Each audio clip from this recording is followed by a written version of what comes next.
कुछ रिलेशन इस लेसन का कर्म के ऊपर भी है, कर्मों के भी यहाँ बात की जा रही है कि जैसे हम बोलते हैं ना, what goes around comes around, ना जैसा आप करोगे वैसा आपको मिलेगा। वो जो रैट ट्रैप सेलर है वो एकदम से ज़मीन पे नीचे लेट गया, थक गया था पूरा। अब जैसे ही वो लेटा तो वो ज़मीन से कनेक्टेड था, है ना, उसके कान में एक आवाज़ आई और बहुत तेज़ आवाज़ थी वो। तो अब वो आयरन मास्टर आया और ये अपने ये पेडलर को देख के बोलता है कि अरे ये तो तुम ही हो ना, Nils Olof. Hi everyone, welcome to physics by Pankaj sir. मैं हूँ पलक रखियानी, आपकी अपनी English educator. My dear students, जितने भी क्लास 12 के स्टूडेंट्स हैं, आज इस क्लास में हम पढ़ेंगे हमारी एनसीईआरटी बुक का चैप्टर नंबर 4, जिसका नाम आप देख सकते हैं द रैट ट्रैप, जो कि लिखा गया है सेल्मा लेगरलॉफ द्वारा। अब रैट ट्रैप आप सभी को पता है, सबके घर में होगा ही, है ना, चूहेदानी जिसे हम कहते हैं। अब आप सोचोगे यार मैम क्लास 12th में आ गए हैं, चूहेदानी भी कोई टॉपिक है पढ़ने के लिए, लेकिन यहाँ पे मैं आपको बता दूं टॉपिक रैट ट्रैप है, लेकिन ये छोटा मोटे रैट ट्रैप की बात नहीं है। इस लेसन से एक बहुत बड़ा मीनिंग लाइफ का, एक हटके मीनिंग, एक बहुत ही गहराई वाली बात करी जाती है और इंटरेस्टिंग है काफ़ी स्टोरी, है ना। तो वीडियो के बिल्कुल एंड तक बने रहिएगा, लास्ट में हम इंपॉर्टेंट क्वेश्चन आंसर्स भी कवर करेंगे। So let's start with the class. And मैं आपको बता दूं, आप अपनी एनसीईआरटी सामने खोल के रखोगे, आपको सेम लेसन वही दिखेगा, लाइन बाय लाइन पढ़ेंगे, है ना। तो बिल्कुल अपने डाउट्स क्लियर करते जाओ एंड जो भी इंपॉर्टेंट मीनिंग्स बताऊंगी do mark them. So Selma Lagerlof यानी हमारी जो राइटर है, इनका नाम आप याद रखेंगे। इनका जन्म 1858 में हुआ and she died in 1940। Was a great Swedish writer whose stories have been translated into many languages। तो बेटा जैसे हम हिंदुस्तान से हैं, इंडिया से हैं, तो हमें क्या कहा जाएगा, इंडियन। जो अमेरिका से है उसे अमेरिकन कहते हैं। तो वैसे ही ये स्वीडन से थी। स्वीडन कहाँ पे है, नॉर्दर्न यूरोप में ये एक जगह है ना। तो ये स्वीडन से थी तो इन्हें क्या कहा गया है, स्वीडिश। तो एक स्वीडिश लेखक थी और इन्हीं के कार्य बहुत सारे लैंग्वेजेस में ट्रांसलेट हुए हैं। तो ये कार्य भी ट्रांसलेट हुआ है जो हम पढ़ रहे हैं, ठीक है। नाउ इनके बारे में थोड़ा बताया जा रहा है कि ये इनके लिखने का स्टाइल कैसा है, बिकॉज कोई भी इंग्लिश में कहानी पढ़ने से पहले आपको पता होना चाहिए कि उन्हें लेखक कैसा है, उनके लिखने का तरीका कैसा है, तो कहानी बेहतर समझ आती है ना। तो उनके जितनी भी कहानियां हैं उसमें एक यूनिवर्सल थीम है। यूनिवर्सल यानी आपको कहीं ना कहीं एक सिमिलैरिटी, एक समानता देखने को मिलेगी, जिसमें उन्होंने ये डाला है कि इंसानियत जो होती है, यानी आप मानो चाहे कोई चोर हो, चाहे कोई डाकू हो, चाहे कोई संत हो, या फिर चाहे कोई बच्चा हो या हम हो जैसे शिक्षक हो, कोई भी फील्ड का इंसान कुछ भी हो, लेकिन सब इंसान है। तो सबके अंदर एक अच्छाई, जिसे हम कहते हैं ना, इंसानियत, एक दया भाव छुपा ही रहता है। चाहे कोई भी हो, चाहे बड़े से बड़ा क्रिमिनल भी हो ना, कहीं ना कहीं एक ऐसा पॉइंट आएगा जब वो सामने वाला पिघल सकता है, राइट, क्योंकि कोई भी जो काम कर रहा है मजबूरी में करता है। तो इनकी जितनी भी कहानियां लिखी है ना सेल्मा ने, इन्होंने इतने अच्छे से बताया है कि बहुत चीजें होने के बाद भी, कैसा भी इंसान हो, लेकिन एक इंसान के अंदर की जो अच्छाई है वो जगाई जा सकती है किसके द्वारा, थ्रू अंडरस्टैंडिंग एंड लव। यानी सामने वाले की सिचुएशन को जब आप समझते हैं और उनके साथ प्रेम पूर्वक पेश आते हैं, तो इंसान जो है ना उसकी अच्छाई बाहर निकल आती है। और ये सबने एक्सपीरियंस किया होगा। आप सोचो, आपसे अगर लेट्स से मैं टीचर हूँ, राइट, अब अगर मैं कोई स्टूडेंट पढ़ नहीं पा रहा है ना, बहुत सारे स्टूडेंट्स मुझसे कहते हैं कि मैम इंग्लिश में ये चीज़ बन नहीं रही है, समझ ही नहीं आ पाती है। तो अगर मैं उस स्टूडेंट को बहुत ही डांटूं, पूरे टाइम कोसती रहूं, तो क्या वो मेरे साथ अच्छा बिहेव करेगा? नहीं, वो उल्टा और मेरे तरफ गुस्से में बनता जाएगा। और हो सकता है इसी चीज़ से कोई एक गलत काम ना कर बैठे वो, या उसके अंदर एक आक्रोश जग जाएगा। लेकिन उसी जगह आप किसी से प्रेम भाव से आओगे कि यार नहीं बच्चा, मैं तुम्हें समझाऊंगी, टाइम लेंगे हम, अंडरस्टैंडिंग कि उसकी क्या सिचुएशन है ना, किस बैकग्राउंड से वो आता है, so on and so fourth. तो ये इनकी ज़्यादातर कहानियों की थीम है। तो अब जो आप स्टोरी पढ़ने वाले हो, ये क्या है इसे हम जानेंगे। This story is set amidst the mines of Sweden, rich in iron ore, which figure large in the history and legends of that country. तो ये स्वीडन के जो माइंस हैं, माइंस बहुत फेमस होते हैं, आयरन और जितनी भी खदानें होती हैं ना, स्वीडन वहाँ के लिए काफ़ी फेमस है। तो ये कहानी वहीं की है, वहाँ के एक आयरन और वगैरह बहुत फेमस है ना, लोहे वगैरह की खदान। तो हिस्ट्री में भी और वहाँ के बहुत सारे लेजेंड्स भी रहे हैं। ये मतलब ये कंट्री बहुत फेमस इन्हीं चीज़ों के लिए, खदानों के लिए। तो ये स्टोरी थोड़ी बहुत जो आप देखोगे ना, एक फेरी टेल मैनर में है। ये क्यों मैं हाईलाइट कर रही हूँ, क्योंकि ऐसा सवाल भी आ चुका है ना, वन वर्ड में, कि ये स्टोरी किस मैनर की है, डिस्क्रिप्टिव है, फनी है, साकास्टिक है, ह्यूमरस है, या फेरी टेल है। तो ये जो स्टोरी है एक फेरी टेल मैनर में लिखी गई है। ओके, क्लियर है? चलिए अब मैं आपको बताती हूँ कि ये कहानी शुरू होती है और इस कहानी का जो मेन कैरेक्टर है, जो मुख्य किरदार है, वो है एक rat trap seller. Rat trap यानी वो जो चूहेदानी बेचता है। अपने घर के आसपास बाहर लोग देखे होंगे ना, छोटे छोटे सामान बना के जो लोग बेचते हैं, जो थोड़े पुअर होते हैं, राइट। तो यहाँ पे एक रैट ट्रैप सेलर की कहानी है। अब एक मैं आपको फैक्ट बता दूं, इस पूरी कहानी में उसका नाम कहीं नहीं दिया है। मतलब जो हमारा मुख्य किरदार है, हमारे पास उसका नाम नहीं है, तो उसको अलग अलग नामों से पुकारा गया है ना। जैसे कहीं पे आप देखोगे, मैं पहले ही बता देती हूँ क्योंकि फिर समझ नहीं आता पढ़ते टाइम, है ना। पेडलर, कहीं उसको पेडलर कहेंगे, कहीं उसी को वागाबॉन्ड कहेंगे। इन सभी शब्दों का अर्थ है कि वो जो बंजारे नहीं होते हैं, जो सड़कों पे चलते चलते सामान बेचते हैं, वो। ठीक है, क्लियर है। चलिए, तो कहानी की शुरुआत कुछ ऐसे होती है, बिल्कुल।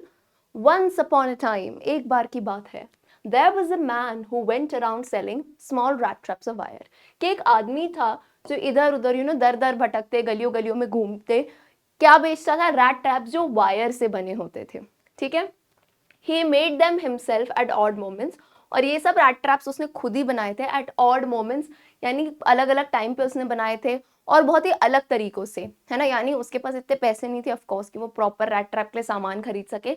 तो क्या करता था वो, थोड़ी बहुत स्टोर्स पे जाता था बड़े बड़े, और वहाँ पे बचा कुचा जो सामान होता था उनसे बेग करके यानी भीख मांग के ले लेता था, है ना, या फिर बड़े बड़े खेतों से। फिर वो जो सामान उसे मिलता था उससे वो रैट ट्रैप बनाता था और बेचता था। अब ऑल्दो ये जो बिजनेस ये करता था इतना ज्यादा प्रॉफिटेबल नहीं था, तो सिर्फ इससे तो घर पेट नहीं पाल सकता है इंसान, है ना। वैसे ही महंगाई इतनी बढ़ चुकी है, तो उसने क्या किया, ये तो नहीं सिर्फ रैट ट्रैप नहीं बेचता था, वो बेगिंग एंड पेटी थीवरी भी करता था। To keep body and soul together, ये बहुत ही अच्छा फ्रेज है। To keep body and soul together का मतलब होता है, जैसे हिंदी में हम कहते हैं पेट पालना, है ना, यानी अपना घर चलाना, खर्चा निकालना।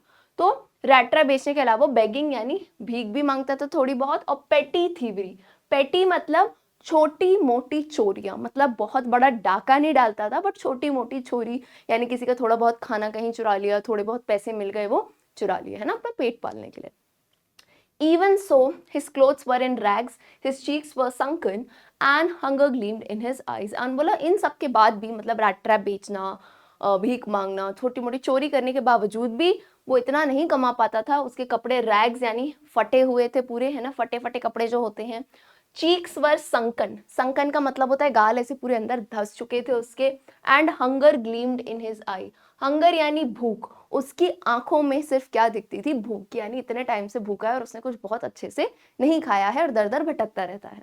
Okay, no one can imagine how sad and monotonous life can appear to such a vagabond who plods along the road left to his own meditations. तो यहाँ कहते हैं कि कोई इंसान सोच भी नहीं सकता है कि कितनी सैड, यानी एकदम दुखद और मोनोटोनस, मोनोटोनस एक अच्छा वर्ड है। मोनोटोनस का मतलब होता है कि कोई भी चीज जो है ना एक लय में हो रही हो, है ना। एक लय में मतलब क्या, कुछ भी चेंज नहीं लाइफ में। जैसे आप समझो, आप डेली डेली एक ही काम कर रहे हो, या डेली एक ही रोटी खा रहे हो, है ना, एक ही रोटी सब्जी सेम सेम, तो कैसी हो जाएगी? मोनोटोनस। तो वही है कि उसका जीवन कैसा था? दुखद था, और एक ही लय में बस चोरी, है ना, भीख मांगना, ये सब सब सेम चलता था, कुछ भी खास नहीं था उसके जीवन में, है ना। But one day this man had fallen into a line of thought which really seemed to him entertaining। अब ये सुनना, अब एक दिन क्या हुआ यार, देखो करने को इतना कुछ है नहीं, गरीब है, भटकता रहता है, तो ऐसे होता है मन में कई ख्याल आते हैं, है ना, विचित्र ख्याल आते हैं। तो एक दिन इसके दिमाग में एक लाइन ऑफ थॉट यानी ख्यालों की एक लाइन बन गई कि ऐसे ऐसे ऐसे ऐसे ऐसे वो सोचने लगा। हम भी नहीं होते कभी कभार ऐसे लेटे होते हैं तो ख्याली पुलाव बनाते हैं, कोई ऐसी थ्योरी सोच लेते हैं कि यार अगर ऐसा होता तो क्या होता, है ना, कि अगर न्यूटन के सर पे एप्पल गिरा ही नहीं होता तो क्या होता, मतलब ऐसे सोचने लगता है ना। तो ऐसे इन्हें सोचा। अब क्या था, उसको बड़ा ही एंटरटेन करने लगी। क्या बात थी हम भी जानते हैं, चलो। He had naturally been thinking of his rat traps when suddenly he was struck by the idea that the whole world about him, the whole world with its lands and seas, its cities and villages, was nothing but a big rat trap. It had never existed for any other purpose than to set baits for people। तो वो ऐसे ही सोच रहा था अपने rat traps, जो चूहेदानी थी, उसको पिंजरे को देखते देखते उसके दिमाग में ख्याल आया कि यार ये तो मैंने अपने हाथों से वायर्स बनाए, छोटा सा पिंजरा है।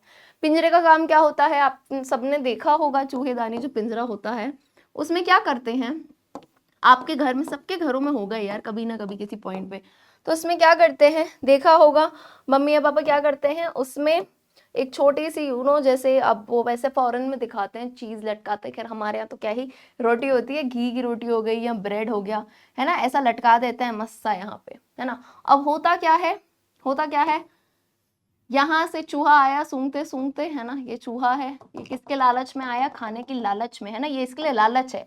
इसे इंग्लिश में क्या कहते हैं, बेट कहते हैं, BAIT। बेट का मतलब होता है लालच देना, है ना, तो ये इसकी लालच हम रखते हैं, ये जैसे ही अंदर आता है ना, ये खाता है रोटी और ये एकदम से पिंजरा जो है बंद हो जाता है और वो फंस जाता है, ठीक है, ये सभी को पता है। तो अब यहाँ ये यही सोचता है ना, क्या सोचता है ये आदमी कि यार ये पूरी दुनिया के बारे में हम अगर सोचें तो ये भी तो एक रैट ट्रैप जैसी ही है ना। कैसे रैट ट्रैप जैसी है, जितने भी बड़े बड़े शहर हैं, जितने भी गांव हैं, कुछ भी नहीं है, बड़े से रैट ट्रैप है, एक माया जाल ही तो है।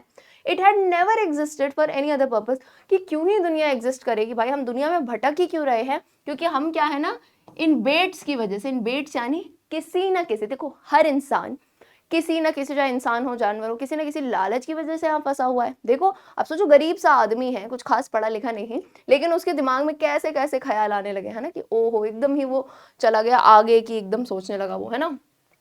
It offered riches and joys, shelter and food, heat and clothing, exactly as the rat trap offered cheese and pork, and as soon as anyone let himself be tempted to touch the bait, it closed in on him and then everything came to an end। तो वो वही कहता है कि जैसे, है ना, rat trap में हम चूहे के लिए चीज रखते हैं, पॉर्क रखते हैं, खाने की चीजें जो रखते हैं, लेकिन उसी जगह इस दुनिया में हमें क्या मिलता है लालच में, कि अमीर बनना है, पैसे कमाने हैं, आराम चाहिए, सुख चाहिए, है ना, ये जगह घूमने चले जाएंगे, ट्रैवलिंग करेंगे, ये खरीद लेंगे, अरे मस्त खाना मिल रहा है, शेल्टर मिल रहा है, सब लालच है ना। और इन्हीं लालच से क्या होता है ना, इंसान जो है इस दुनिया के माया जाल में फंस जाता है ना, तभी तो हम इधर भटक रहे हैं ना।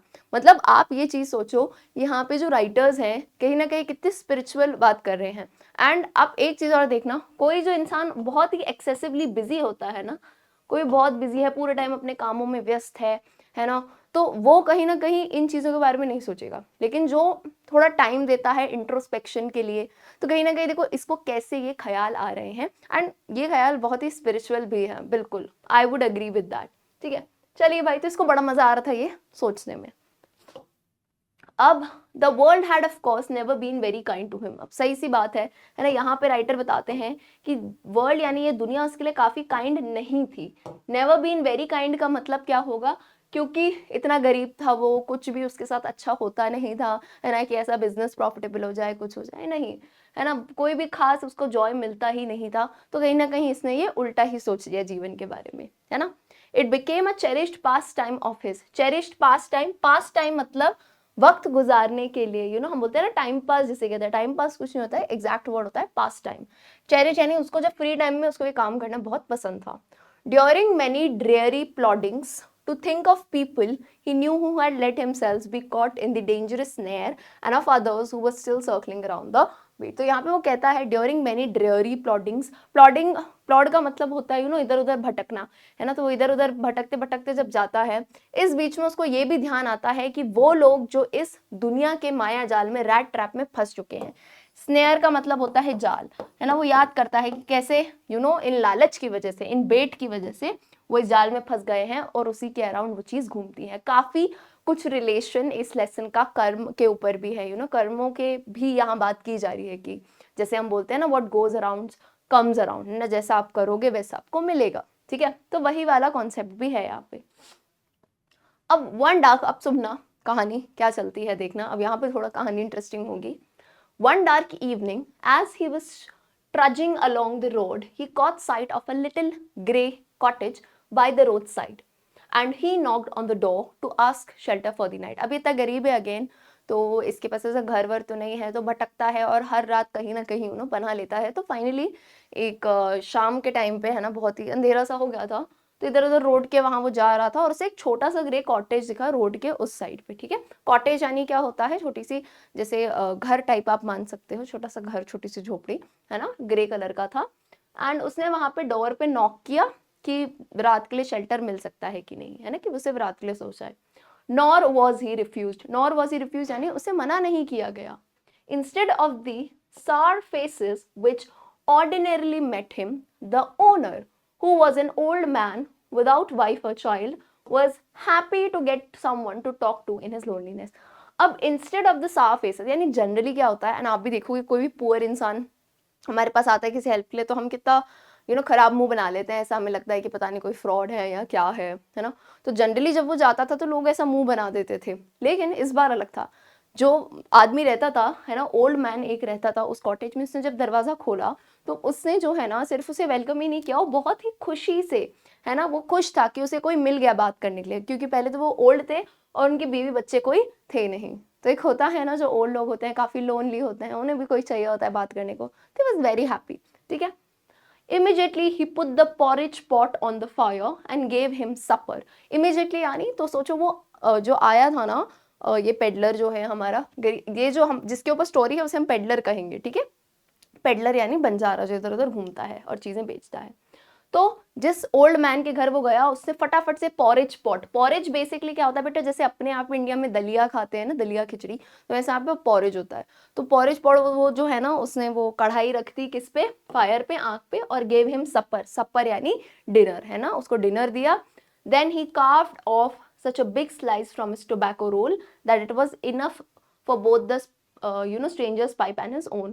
तो वहाँ पे जैसे सर्दियाँ भी काफ़ी होती हैं तो ये लोग टोबैको काफ़ी पीते होंगे. टोबैको आपने देखा होगा ना, सब बड़ा सा रोल होता है ना, उसको ऐसे घुमाते हैं, टोबैको स्मोक करते हैं. तो दोनों के पाइप के लिए मतलब उसको भी दिया एंड खुद भी लिया उन्होंने. बढ़िया मस्त मेहमान नवाजी हो रही है ना.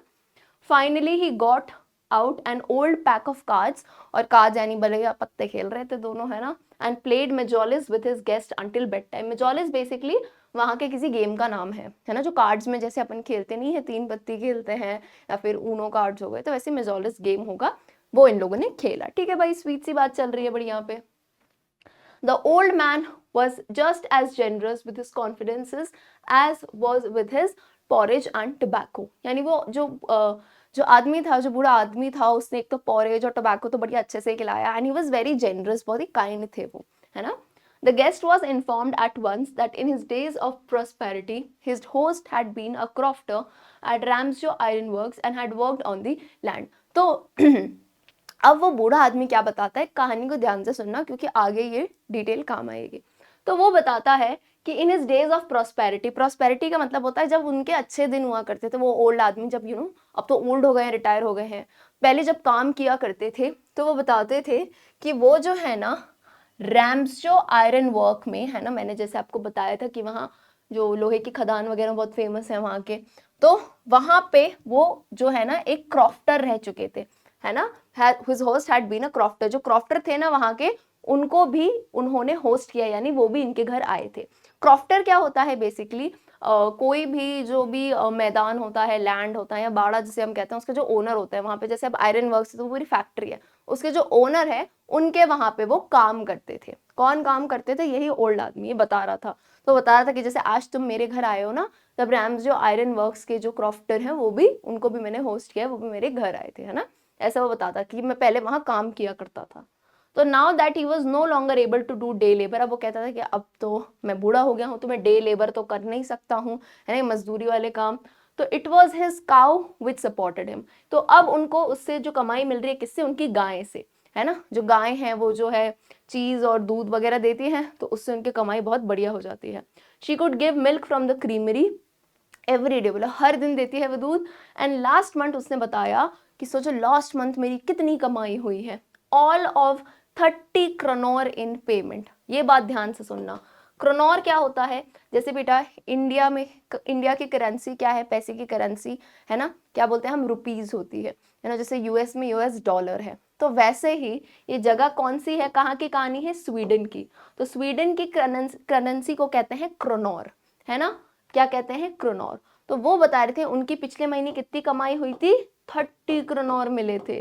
तो ये तो मतलब ऐसे एक नॉर्मल इंसान के लिए काफी अच्छी बात थी ये. ठीक है. अब आप सोचो, एक तो वो बूढ़े आदमी काफी सीधे थे, पहली बात तो उन्होंने किसी अनजान इंसान को इतने अच्छे से वेलकम किया, सब किया, और बड़े ही शान से बता रहे थे कि तुम्हें पता है पिछले महीने मेरी कमाई कितनी हुई थी, 30 क्रोनोर. ठीक है. The stranger must have seemed incredulous, For the old man got up and went to the window. तो वो जो स्ट्रेंजर जो आदमी था, ये जो रैट ट्रैप सेलर, तो अब ये भी चालाक, इसने ना ऐसा मुंह बनाया कि ओ मैं तो मान ही नहीं सकता। तो अब बूढ़े आदमी ऐसे होते हैं ना कि प्रूफ करने के लिए, अरे तुम मानते नहीं हो कि, तो वो गए, है ना, वो विंडो के वहाँ पे, है ना, विंडो फ्रेम होती है, वहाँ पे उनका एक पाउच लटक रहा होगा लेदर का, है ना, वहाँ पे उन्होंने निकाला वो पाउच और उसके वहाँ से ऐसे 30 क्रेनॉर निकाले और यूं दिखाए, है ना। और वो 30 क्रेनॉर कैसे थे? 3 रिंकल्ड 10 क्रेनॉर बिल्स, यानी सिंपल सी बात है, 10 क्रेनॉर के 3 नोट। रिंकल यानी क्या, जैसे अपन पर्स में रखते हैं तो थोड़े से ऐसे हो जाते हैं ना नोट्स, रिंकल्स पड़ जाते हैं, तो 3 ऐसे निकाल के दिखाए कि ये देखो, ठीक है। चलिए अब आपसे भी एक छोटा सा मेरा सवाल है, यहीं पे मुझे अभी इसी टाइम पे कमेंट करके बताना, है ना, कि आपको क्या लगता है कि पहली बात तो वो रैट ट्रैप सेलर के बारे में आपको ये भी पता है, छोटी मोटी चोरियां भी वो करता है ना, और एक तो इस आदमी ने इनका अच्छे से वेलकम किया लेकिन उसको ये नोट दिखा दिए, तो आपको क्या लगता है कि क्या यहाँ से ये पैसे चुराएगा या फिर उसे लगेगा कि नहीं इस आदमी ने तो मेरी इतनी केयर की है, नहीं चुराएगा? Do let me know your views in the comment section. Okay, चलिए कहानी को कंटिन्यू करते हैं। These he held up before the eyes of his guest, है ना, गेस्ट के सामने उसने दिखाया, है ना, और गेस्ट ने कहा ओ ओके ओके चलो मान गया मैं, और उन्होंने पैसे वापस रख दिए, ठीक है। अब अगले दिन जैसे रात उन्होंने काटी, दोनों उठे, है ना, बहुत he got up in good season. Good season का मतलब होता है कि एक अच्छे मूड में उठे, गुड सीजन यानी सीजन की बात नहीं हो रही है, अच्छे मूड में उठे, नींद पूरी अच्छी हो गई थी बिल्कुल, है ना। द क्रॉफ्टर वॉज इन अ हरी, और वो जो क्रॉफ्टर था, जो ओल्ड आदमी था, वो बहुत जल्दी में था, है ना, क्योंकि he had to milk his cow, है ना, उसको गाय से दूध निकालना था, उसका टाइम हो रहा था। और जो दूसरा आदमी यानी जो रैट ट्रैप सेलर है, और उसे भी ये लगता है ना कि आप, होता है ना किसी के घर में आप हो, आप उनके घर में रुके हो, तो जब वो उठ जाए तो आप भी उठ के उठ ही जाओ, ऐसे इतनी देर तक सोते मत रहो। तो उसने कहा कि चलो भाई ओनर चला गया है तो मैं भी उठ जाता हूँ और जाता हूँ।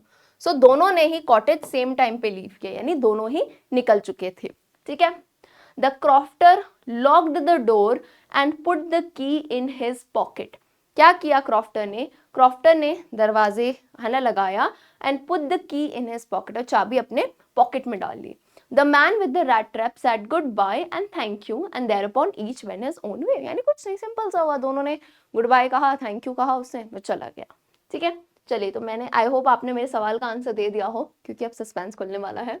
But half an hour later, यानी आधे घंटे के बाद, जो रैट ट्रैप पेडलर था, he stood again before the door. Stood again यानी वापस वो दरवाजे के पास आ चुका था, अभी वो ओल्ड आदमी घर पे नहीं है ना, क्रॉफ्टर घर पे नहीं है।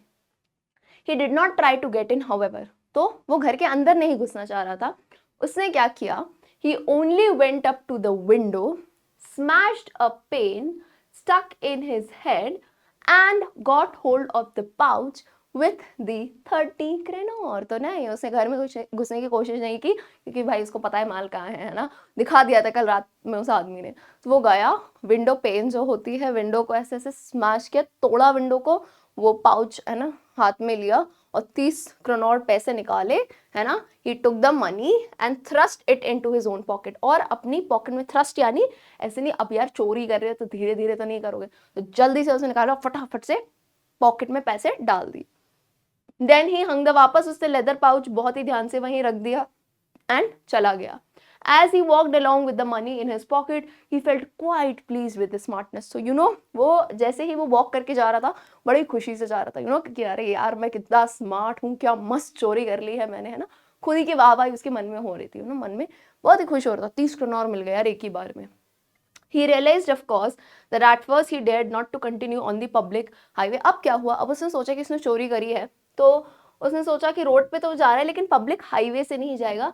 क्या होता है, पब्लिक हाईवे मेन रोड है। अब भलो मान लो वो आ गया ओल्ड आदमी घर पे, उसने देख लिया तो लोग पुलिस ना पकड़ने आ जाए, तो उसने क्या सोचा कि ऑफ रोड जाता हूँ, यानी जो वुड्स, इनटू द वुड्स, यानी जो जंगल वाला रास्ता है उससे होके मैं निकल जाऊंगा, तो कोई पीछा भी नहीं करेगा। अब देखना क्या होता है। During the first hours this caused him no difficulty. शुरू में तो ठीक है, वो निकल गया रास्ते से।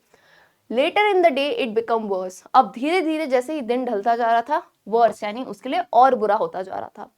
For it was a big and confusing forest, क्योंकि वो जो फॉरेस्ट था वो एक तो बहुत ही बड़ा था और बहुत ही कंफ्यूजिंग था उसके लिए, which he had gotten into, जिसके अंदर वो गया था। He tried to be sure to walk in a definite direction. अब वो कोशिश कर रहा था। अब देखो यहाँ फॉरेस्ट वगैरह में तो ऐसे कोई बोर्ड्स नहीं लगे रहेंगे, साइंस प्रॉपर रास्ता नहीं होता है, सिर्फ जंगल जंगल है ना, आपको खुद से ही जाना है, और ऐसे कोई गूगल मैप तो है नहीं उनके पास, है ना। बट उससे कोशिश तो करी कि एक डेफिनेट डायरेक्शन में वो जाए, लेकिन ऐसा लग रहा था रास्ते घूम घूम रहे थे, एंड ऐसा लग रहा था कि वो इतनी देर से एक ही सेम जगह का गोल गोल गोल गोल चक्कर लगाया जा रहा है। तो यहाँ वही लाइन लिखी है, he walked and walked without coming to the end of the wood and finally जब ये घूमते घूमते उसे यह रियलाइज हुआ कि इतनी देर से वो फॉरेस्ट के सेम पार्ट में घूमे जाते हैं इतने घंटों से, है ना। All at once he recalled his thoughts। अब उसके दिमाग में वो ख्याल आता है, कौन सा ख्याल, जो शुरू में आया था, है ना, the thoughts about the world and the rat trap। Now his own turn had come। He had let himself be fooled by a bait and had been caught। तो सोचो, ये थोड़ा इसमें आप ये भी मान सकते हो, जो रैट ट्रैप सेलर है ना, वो बहुत ही ह्यूमरस है, यानी वो अपनी भी उड़ा सकता है। यहाँ पे देखो ना, उसने यही बात कही कि उसके दिमाग में वही दुनिया और रैट ट्रैप की बात आई, और उसने कहा कि ओ भाई, अब मेरी बारी आ चुकी है कि मैं दूसरों के लिए कह रहा था कि यू नो माया जाल में फंस जा रहे हैं छोटे मोटे लालच से, अब वो खुद भी फूल यानी बेवकूफ बन गया, एक बेट। और यहाँ पे लालच क्या था, पैसा, है ना, पैसे की लालच में आके अब वो खुद शायद इस माया जाल में फंस चुका है। द होल फॉरेस्ट, अब वो बोल रहा है कि आसपास जब वो इतना घना जंगल देख रहा है, with is Trunks and branches, इतनी बड़ी बड़ी पेड़ों की जो टहनियां हैं, ट्रंक्स हैं, it thickets and fallen logs, thickets and fallen logs, उसकी जो पत्तियां हैं, जो लकड़ियां हैं, है ना, क्लोज्ड इन अपॉन हिम, और ऐसा लग रहा है कि जैसे वो उसे खाने को आ रही हैं, और ऐसा लग रहा है ऐसे बंद कर रखा है like an impenetrable prison. Impenetrable prison यानी प्रिजन मतलब होता है जेल, इम्पेनिट्रेबल यानी जिससे बाहर नहीं आ सकते, एक ऐसा jail from which he could never escape, जिससे वो कभी एस्केप नहीं कर सकता है। तो कहीं ना कहीं वो खुद भी एक रैट ट्रैप में फंस चुका है लालच की वजह से। किसके लालच की वजह से, पैसे की लालच की वजह से, ठीक है। एंड काफी अच्छी बात है कि उसे कहीं ना कहीं खुद ही ये बात रियलाइज हो गई, ठीक है भाई। पर अब आगे क्या करेगा देखते हैं। It was late in December, अब आप मान के चलो ये टाइम बता रहे हैं कि कब के टाइम की बात है, डिसम्बर, लेट इन डिसम्बर यानी सर्दियों का मौसम है ना, और अंधेरा भी जल्दी हो जाता है काफी। Darkness was already descending over the forest, और अंधेरा छा रहा था। दिस इंक्रीज द डेंजर, और इससे तो खतरा और बढ़ गया भाई। जंगल यानी क्या, जंगली जानवर, और अंधेरे में तो क्या पता कौन जानवर कब आए कब खा जाए, नो आइडिया, है ना। And also increase his gloom and despair. Gloom and despair दोनों वर्ड का ही मतलब होता है दुख, है ना, उसकी दुख, उसकी निराशा बढ़ती ही जा रही थी, उम्मीद खत्म होती जा रही थी। Finally he saw no way out and he sank down on the ground tired to death thinking that his last moment has come. And finally सोच सोच के भटक भटक के इतना थक गया था वो, ना कुछ खाने को कुछ पीने को, वो एकदम से ग्राउंड पे यानी जमीन पे बैठ गया, है ना। ऐसा लग रहा था, इतना थक चुका था, टायर्ड टू डेथ यानी ऐसा लग रहा था बस अब तो मैं गया, है ना, कि मेरा आखिरी मोमेंट आ चुका है, मेरा जीवन खत्म हो जाएगा, ऐसा वो सोच रहा था। But just as he laid his head on the ground he heard a sound, a hard regular thumping. अब क्या हुआ, जैसे मान लो, है ना, वो जो रैट ट्रैप सेलर है वो एकदम से जमीन पे नीचे लेट गया, थक गया था पूरा। अब जैसे वो लेटा तो वो जमीन से कनेक्टेड था, है ना, उसके कान में एक आवाज आई, और बहुत तेज आवाज थी वो। और कैसी आवाज थी, रेगुलर थम्पिंग। थम्पिंग का मतलब क्या होता है, ऐसे जैसे आप अगर कोई भी आप में से फैक्ट्री वैक्ट्री के पास रहता हो, या किसी के घर के आसपास काम चल रहा है घर में, जैसे हथौड़ा मारने की आवाज नहीं आती, थम्पिंग, ठक ठक ठक, जैसे मैं ऐसे पेन मार रही हूँ तो रेगुलर आपको आवाज आएगी ना कि एक लय में काम चल रहा है, तो उसको एकदम से ऐसी आवाज आने लगी, है ना। तो एकदम से उसने सोचा कि नहीं यार, है ना, कि उसे डाउट, बिल्कुल भी कोई डाउट नहीं है, वो एकदम से उठा, अंदर एक फिर से उमंग जगी। कहता है those are the hammer strokes from an iron mill. वो आवाज सुन के समझ गया कि ये हैमर जो हथौड़ा होता है उसके स्ट्रोक्स है, कोई आसपास आयरन का मिल है ना, लोहे की कोई ना कोई खदान है, वहां पे कोई बाड़ा है जहाँ पे काम हो रहा है, कोई फैक्ट्री है। There must be people nearby, और अगर कोई फैक्ट्री है यानी लोग होंगे आसपास, है ना, मैं शेल्टर ले सकता हूँ, मैं कुछ खाने पीने को ले सकता हूँ, थोड़ा बहुत बच सकता हूँ उस जगह से। फिर फाइनली क्या हुआ, ही समंड ऑल हिज स्ट्रेंथ, यानी पूरी स्ट्रेंथ को उसने समंड यानी इकट्ठा किया। समंड मतलब इकट्ठा करना, है ना, उठा, है ना, and staggered in the direction of this town. Staggered यानी हिलते डुलते, जैसे तैसे जाते ही जिस डायरेक्शन में आवाज आ रही थी उस डायरेक्शन में उसने चलना चालू किया। अब कहाँ पे पहुंचा वो? The Ramsjo Ironworks, which are now closed, were not so long ago a large plant with smelter, rolling mill, and forge. In the summertime, long lines of heavily loaded barges and scows slid down the canal, which led to a large inland lake. And in the winter time, the roads near the mill were black from all the coal dust which sifted down from the big charcoal grates. So मैं इस line को समझाती हूँ। अब ये कहाँ की बात हो रही है? जो आयरन वर्क्स के पास वो जा रहा था वो एक्चुअल में रैम्सजो आयरन वर्क्स था। खैर अभी तो वो काफ़ी बंद हो चुका है, लेकिन कुछ टाइम पहले तक की ही बात है कि ये आयरन वर्क्स बहुत काम करता था। स्मेल्टर, रोलिंग मिल, फॉर्ज, ये सब क्या है? ये जो भी कहते हैं ना, लोहे की खदानों में जो लोहा पिघलाने के लिए चीज़ें चाहिए होती है, स्मेल्टर लोहा पिघलाने के लिए, रोल करने के लिए, फॉर्ज जो है ना गर्म करने के लिए, फिर ठंडा करने के लिए, सारी चीज़ें जो चाहिए होती थी ना वो सब होती थी वहाँ पे। इतने बड़े बड़े आप कह सकते हो ना आयरन के पीसेस होते थे, है ना। समर टाइम, विंटर टाइम, दोनों टाइम में ये सारी चीज़ें हुआ करती थी वहाँ पे, है ना। बड़े बड़े चारकोल की क्रेट सारी होती थी। तो ये ऐसे डिस्क्राइब कर रहे हैं कि ये आयरन वर्क्स वैसा होता था। Now during one of the long dark evenings just before Christmas, अब हुआ क्या, ये यहाँ पे आया था। अब वो बता रहे थे कि क्रिसमस से जस्ट पहले, दिसंबर का टाइम है, क्रिसमस कब होती है? 25 दिसंबर को, है ना। तो बस क्रिसमस से जस्ट पहले the master Smith and his helper sat in the dark forge near the furnace waiting for the pig iron which had been put in the fire to be ready to put on the anvil. तो जो वहाँ पे iron work में काम कर रहे थे master Smith, Smith and his helper, ये जो भी लोहार थे वहाँ पे, है ना, जो स्मिथ हैं जो काम करते हैं, और उनका जो साथी था वो वहाँ पे फर्नेस जो होती है जहाँ आग जल रही होती है उसके जस्ट पास में ही बैठे थे और वेट कर रहे थे कि जो पिग आयरन, एक प्रकार की आयरन होती है, उन्होंने जो डाला था फायर में कि वो रेडी हो जाए तो फिर वो उसे एनविल पे डालेंगे। एनविल बेसिकली क्या होता है? ऐसे बड़े बड़े फर्नेस होते हैं ना, उसका जो मुंह होता है, एनविल बेसिकली माउथ को कहते हैं, अपना माउथ नहीं, जो बड़ी बड़ी फर्नेस होती है ना उनके माउथ को कहते हैं, जिसमें डाला जाता है ना, लोहा बनाने के लिए। ठीक है, लोहा बनाने नहीं, बेसिकली पिघलाने के लिए, और जो पूरी प्रोसेस होती है। ठीक है, every now and then one of them got up to stir, है ना। थोड़ी थोड़ी देर में वो मास्टर स्मिथ उठ रहा था या फिर उनका हेल्पर, तो वो जो पूरा ग्लोइंग मास है, यानी वो जो पूरा लोहा जो पिघल रहा है उसको ऐसे ऐसे ऐसे स्टिर यानी घुमाने के लिए, जैसे अपन दाल नहीं घुमाते हैं वैसे वो लोहा घुमा रहे थे। ठीक है, returning in a few moments dripping with perspiration. Dripping with perspiration का मतलब है, पर्सपिरेशन मतलब होता है स्वेट, ड्रिपिंग यानी दोनों की टी शर्ट ऐसी हो चुकी थी पूरी पसीने में, क्योंकि ऑफ कोर्स काफी गर्म था वो जो पूरा प्रोसेस था, इतनी गर्माहट थी वहां पे, है ना। As was the custom, as was the custom का मतलब यहाँ पे ये है, he wore nothing but a long shirt and a pair of wooden shoes. As per custom यानी जैसे हम कहते हैं ना कि किसी फील्ड के कुछ लोगों का ड्रेसअप ऑलमोस्ट सेम होता है। जैसे आप अगर फॉर एग्जाम्पल देखोगे, आप स्कूल में जाओगे टीचर्स का ड्रेसअप आपको पता है, फीमेल टीचर्स ने क्या पहनी होगी, प्रॉपर सी एक ड्रेप्ड साड़ी पहनी होगी। या फिर आप देखोगे कि कोई यहाँ पे ऐसे लोहे की फैक्ट्रीज में काम कर रहा है तो कोई ऐसा धोती पहन के रखते हैं, जैसे सब्जी वाले होंगे कोई धोती पहन के रखते हैं। तो वैसे ही था कि कस्टम के अनुसार यहाँ पे जो लोग काम करते थे उन्होंने बड़ी सी एक शर्ट पहनी होती थी और एक पेयर ऑफ वुडन शूज, है ना, लकड़ी के जूते पहने होते थे। All the time there were many sounds to be heard, पूरे टाइम आवाज़ें ही आई जा रही थी, है ना। बड़े बड़े वो फर्नेस की आवाज़, आग की आवाज़, भट्टी की आवाज़, कोल क्रैक हो रहा था उसकी आवाज़। The fire boy shovelled charcoal into the maw of the furnace. Fire boy मतलब वो खुद आग वाला लड़का नहीं था, लेकिन सबकी रिस्पॉन्सिबिलिटी होती है ना कि तुम ये काम करोगे, तुम वो काम। तो ये जो लड़का था, ये फायर बॉय, इसका काम क्या था, ये जो है चारकोल को फर्नेस के मुंह में यानी मुंह में, फर्नेस के ऊपर डाल देता था। फर्नेस है ये, ऐसे फर्नेस का ये जो मुंह है इसके अंदर ये डाल देता था इसको, एंड बहुत ही तेजी से फटाक, ऐसे नहीं, आपने देखा होगा कहीं ना कहीं, आपने सोशल मीडिया पे कहीं देखी होगी आजकल, या फिर ऐसे कभी वर्क करते हुए किसी देखा है फैक्ट्री में या मूवीज में ना, ऐसे चारकोल उठाते हैं, कोयला उठाते हैं और ऐसे डालते हैं, तो उसका काम वो होता था। उससे भी बड़ी तेज साउंड आती थी, यानी पूरी जगह साउंड आई जा रही थी।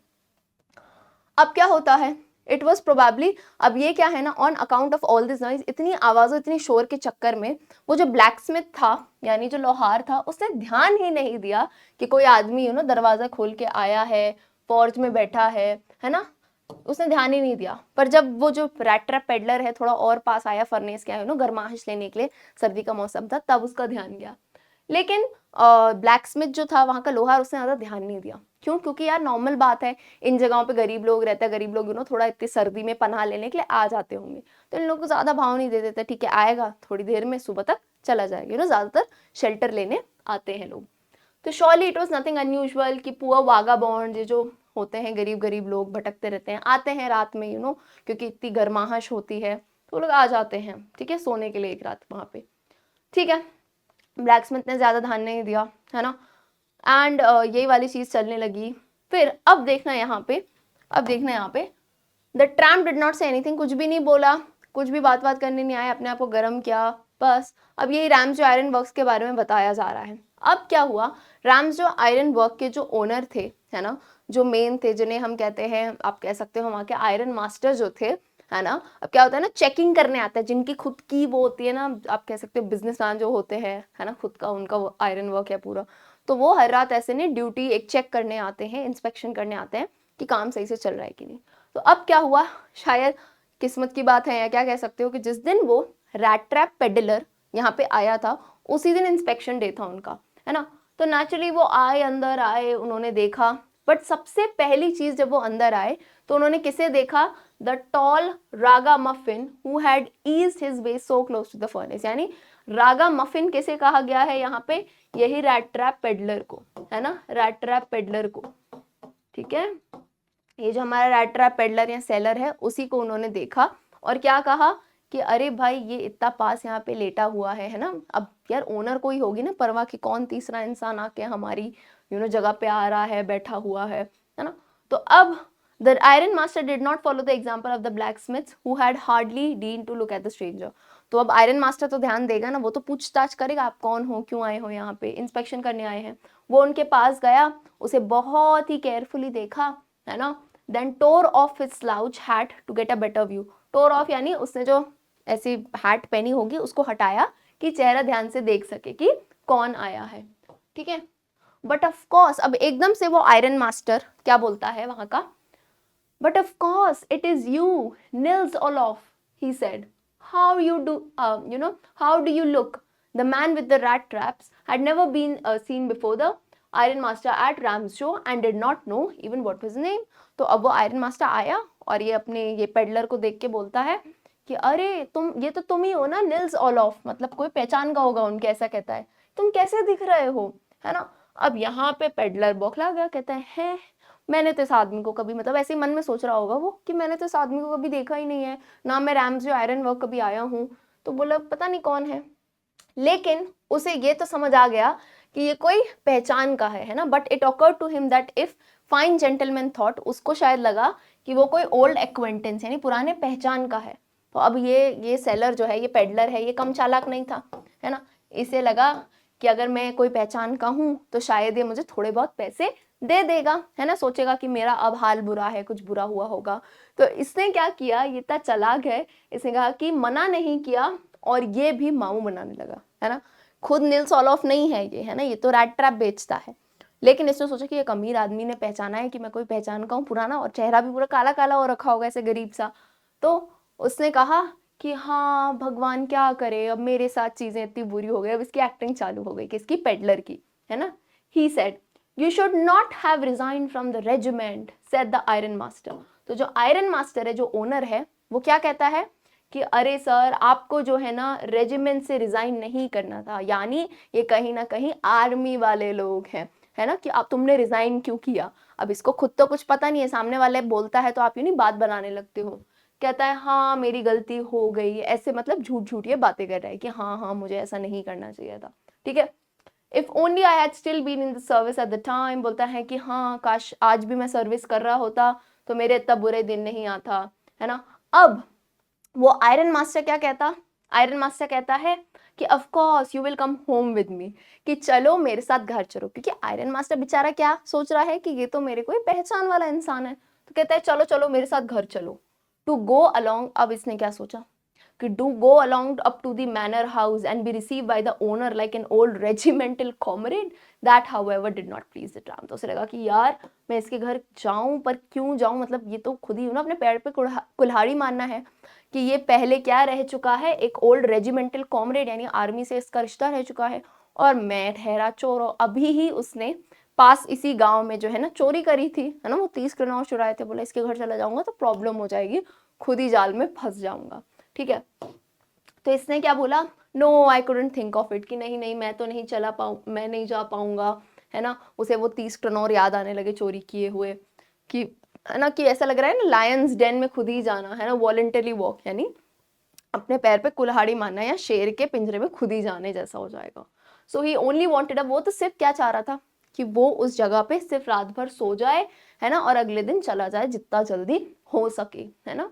अब the iron master assume, iron master अलग ही सोच रहा है। वो क्या सोच रहा है कि अरे मैं इसके पुराने पहचान का हूँ और इसका हाल इतना बुरा हो चुका है ना, इतने बुरे कपड़े पहने हैं, तो शायद वो एम्बैरेस हो रहा हो। ये अलग सोच रहा है कि सामने वाला एम्बैरेस हो रहा है, लेकिन पेडलर क्या सोच रहा है कि उसने चोरी की है तो वो नहीं आ सकता। तो ये थोड़ा इसको मनाने की कोशिश कर रहा है कि please don't think that I have such a fine home, ऐसा मत सोचो कि मेरा घर बहुत बड़ा है या मैं बहुत अमीर हूँ, है ना, कि तुम आ नहीं सकते या तुम शर्मिंदा फील कर रहे हो। कहता है इलिजाबेथ इज डेड, यानी उनकी जो वाइफ है उनकी तो मृत्यु हो चुकी है, जैसा तुमने सुना होगा, है ना। मेरे लड़के जो हैं अब्रॉड बाहर पढ़ते हैं, कोई है ही नहीं घर में, सिर्फ कौन है, मेरी ओल्डेस्ट डॉटर, मेरी बेटी और मैं रहते हैं, है ना। We were just saying that, और हम यही सोच रहे थे कि इस बार हमारे पास कोई कंपनी ही नहीं है क्रिसमस के लिए, कंपनी यानी कोई साथ में है ही नहीं क्रिसमस में, तो तुम मेरे पुराने दोस्त हो, आओ यार जल्दी आओ, है ना, और हमें मदद कराओ क्रिसमस फूड जल्दी खत्म करने के लिए। तो पुराना दोस्त है तो वो वही इतनी खुशी से सोच रहा है कि यार तुम आओ मेरे साथ और यू नो मेरा क्रिसमस फूड जो है जल्दी से फिनिश करवाओ। But the stranger said no, अब वो तो यही कहेगा ना कि यार नहीं नहीं मुझे तो नहीं जाना है, no and no again and again, and the iron master saw that he must give in, उसने कहा यार चलो अब इतना फोर्स कर रहा हूँ, वो मना कर रहा है, रहने देते हैं, ठीक है। It looks as though captain Von Stahle preferred to stay with you tonight, किसको बोला ये, जॉन स्ट्रॉम को। He said to the master blacksmith and turned on his heel, तो क्या हुआ, वो आयरन मास्टर ऐसे किसको बोलता है, जो उसके यहाँ काम करता है ना लोहार, जो मास्टर ब्लैक स्मिथ है ना, जो लोहार है, उसको देख के वो आयरन मास्टर कहता है कि ऐसा लगता है कैप्टन वॉन स्टेल, यानी वो जो पेडलर है जिसको वो मान रहा है कि वो यू नो पुराना कैप्टन है, इसका नाम क्या बोला, कैप्टन वॉन स्टेल, है ना, prefer to stay with you, शायद ये आज आपके साथ ही रात रुकना चाहते हैं, किसे कहता है, जॉन स्टॉर्म उसका नाम होगा, है ना, लोहार का। And turn on his heel, और बस वैसे मुड़ के चले गए। But he laughed to himself as he went away, and the blacksmith, वो हंसते हंसते गया, है ना, और ब्लैक स्मिथ जो जानता था, है ना, ब्लैक स्मिथ यानी जो लोहार था, वो जानता था कि, है ना, कि उन्होंने अपना लास्ट वर्ड अभी बोला नहीं है, यानी वो आएंगे फिर से कुछ ना कुछ मनाने आएंगे, वो नहीं छोड़ेंगे, है ना। तो अब क्या हुआ, मतलब ऑलमोस्ट आधा घंटा हुआ ही होगा, है ना, फिर उन्होंने क्या सुनी, the sound of carriage wheels outside the forge, carriage wheels यानी जो रथ होता है ना जैसे, उसकी आवाज उन्होंने सुनी, ठीक है। अब कैरिज की आवाज उन्होंने सुनी, फिर उन्हें लगा कि कौन आया है, समझ गए, अ न्यू गेस्ट केम इन, एक और आया इंसान अंदर। लेकिन इस टाइम आयरन मास्टर नहीं था। आयरन मास्टर ने क्या कहा, अब उन्होंने अपनी बेटी को बोला था ना, बड़ी बेटी को भेजा, क्योंकि उन्होंने क्या सोचा कि उसकी जो है ना पावर ऑफ परसुएशन ज्यादा है। पावर ऑफ परसुएशन का मतलब होता है किसी को मनाने की ताकत, है ना, ऐसा माना जाता है यूजुअली, यू नो फीमेल्स की बात मान लेते हैं लोग, है ना, लड़की बोलेगी आके की बच्ची आके बोलेगी, है ना, उनकी बड़ी बेटी कि चलो आप चलो हमारे साथ, तो शायद ज्यादा मान जाए ना, जिद अच्छे से करने आती है हमको शायद, इसीलिए तो उन्होंने अपनी बेटी को भेज दिया, ठीक है। शी एंटर्ड, वो अंदर आई, followed by a valet, valet यानी कौन होता है, जो घोड़ा चला रहा होता है ना, जो रथ चला रहा होता है, सॉरी, है ना, तो जो रथ चला रहा होता है और जिसके हाथ में ऐसे उनका एक नौकर भी मान सकते हैं आप, जो ड्राइवर रहता है और नौकर भी रहता है, तो एक वैलेट आया और उसके हाथ में एक, है ना, हाथ में एक बड़ा सा कोट था, यानी मैडम के पीछे कोट लेके घूम रहा था वो, है ना। She was not at all pretty, अब यहाँ पे क्या लिखा गया है कि वो प्रिटी नहीं थी, प्रिटी मतलब आप अगर फिजिकल ब्यूटी की बात करो, ऐसे कोई बहुत सुंदर सी नहीं थी वो, but seemed modest and quite शाई, लेकिन शी वॉज क्वाइट मॉडेस्ट, काफी काइंड है, एकदम शांत सी लड़की थी, स्वीट सी ऐसी लड़की थी वो, ठीक है। In the forge, everything was just as it had been earlier in the evening. The master blacksmith and his apprentice still sat on their bench. तो सब कुछ वैसा ही था, वो जो लोहार था वो अपनी जगह पे बैठा था, उसका हेल्पर भी साथ में था, सब सारी चीजें चल रही थी। अब वो आती है अंदर, है ना, एक सेकेंड, ये लाइन रिपीट है, रुक जाओ, है ना। The stranger had stretched himself out on the floor, यानी वो stretched himself out on the floor, यानी एकदम बिल्कुल जैसे अपन सोते हैं तो ऐसे स्ट्रेच करके नहीं सोते हैं, एकदम जमीन पे यूं, है ना, तो उसने एकदम स्ट्रेचिंग करके बिल्कुल बढ़िया सा वो सो गया था, है ना। And lay with a piece of pig iron under his head, और एक पिग आयरन का कोई पीस रखा होगा, तो उसने तकिए के हिसाब से सर पे रख दिया और अपनी जो हैट थी वो ऐसे आंख पे रख के सो गया था। ऐसे आदत होती है बहुत लोगों को, जैसे चादर ओढ़ने की आदत होती है या सर पे कुछ ऐसे रख के सोने की आदत होती है, यानी आई कवर पहन लेते हैं, तो उसने ऐसे हैट सर पे रख के वो सो गया था। As soon as the young girl caught sight of him, जैसे ही इस लड़की ने देखा कि पापा किन की बात करते, वो देख लिया कि वो बैठा हुआ है वहाँ पे आदमी, तो वो वहां गई और उसकी हैट उठाई। The man was evidently used to sleeping with one eye open, और वैसे ही उसने देखा और एकदम से उसकी आंख खुल गई एंड काफी डर गया वो कि कौन है भाई, एकदम से किसने उठा लिया। फिर वो लड़की कहती है माई नेम इज एडला विलमैनसन, यानी उनका आयरन मास्टर की बेटी का नाम क्या था, एडला विलमैनसन। बताती है कि मेरे पापा आए थे, घर आए और उन्होंने बताया कि आप तो यहीं रुकना चाहते हो फर्नेस में, है ना, लेकिन मैंने उनसे परमिशन मांगी कि मैं आऊँ और मैं आपको बुलाऊं कि आप घर आइए। फिर वो कहती है I am so sorry captain, मुझे माफ़ करिए कैप्टन कि you are having such a hard time. Hard time मतलब कि आपका इतना बुरा वक्त चल रहा है ना, मुझे काफ़ी दुख हो रहा है। और यहाँ पे सबसे फनी बात क्या है कि उस पेडलर के मज़े ही मज़े हैं, ये जो गरीब पेडलर है ना, कि मतलब क्या ही है भाई कि उसको आ के लोग मना रहे हैं और उसको कैप्टन समझ रहे हैं कि आ जाओ हमारे घर। She looked at him compassionately, और उसने काफ़ी मनाने वाली आंखों से देखा कि प्लीज़ मैं आपके लिए बहुत बुरा फील कर रही हूँ, है ना, with her heavy eyes, and then she noticed that the man was afraid. And I don't know, but ये सबने कहीं ना कहीं फील किया होगा, and this is something that I am telling, that girls, usually all the girls, कोई girl हो woman हो किसी भी एज में हो ना, we have a very strong intuition और what we can say is like a sixth sense, है ना, कि सामने वाला क्या सोच रहा है, क्या फील कर रहा है, डरा हुआ है, गुस्से में, यानी एक इंट्यूशन आ जाता है, समझ जाती हैं। तो यही जो बेटी थी इनकी, इन्होंने उसके आंखों में देखा और वो समझ गई कि ये आदमी की आंखों में डर दिख रहा है, he was afraid.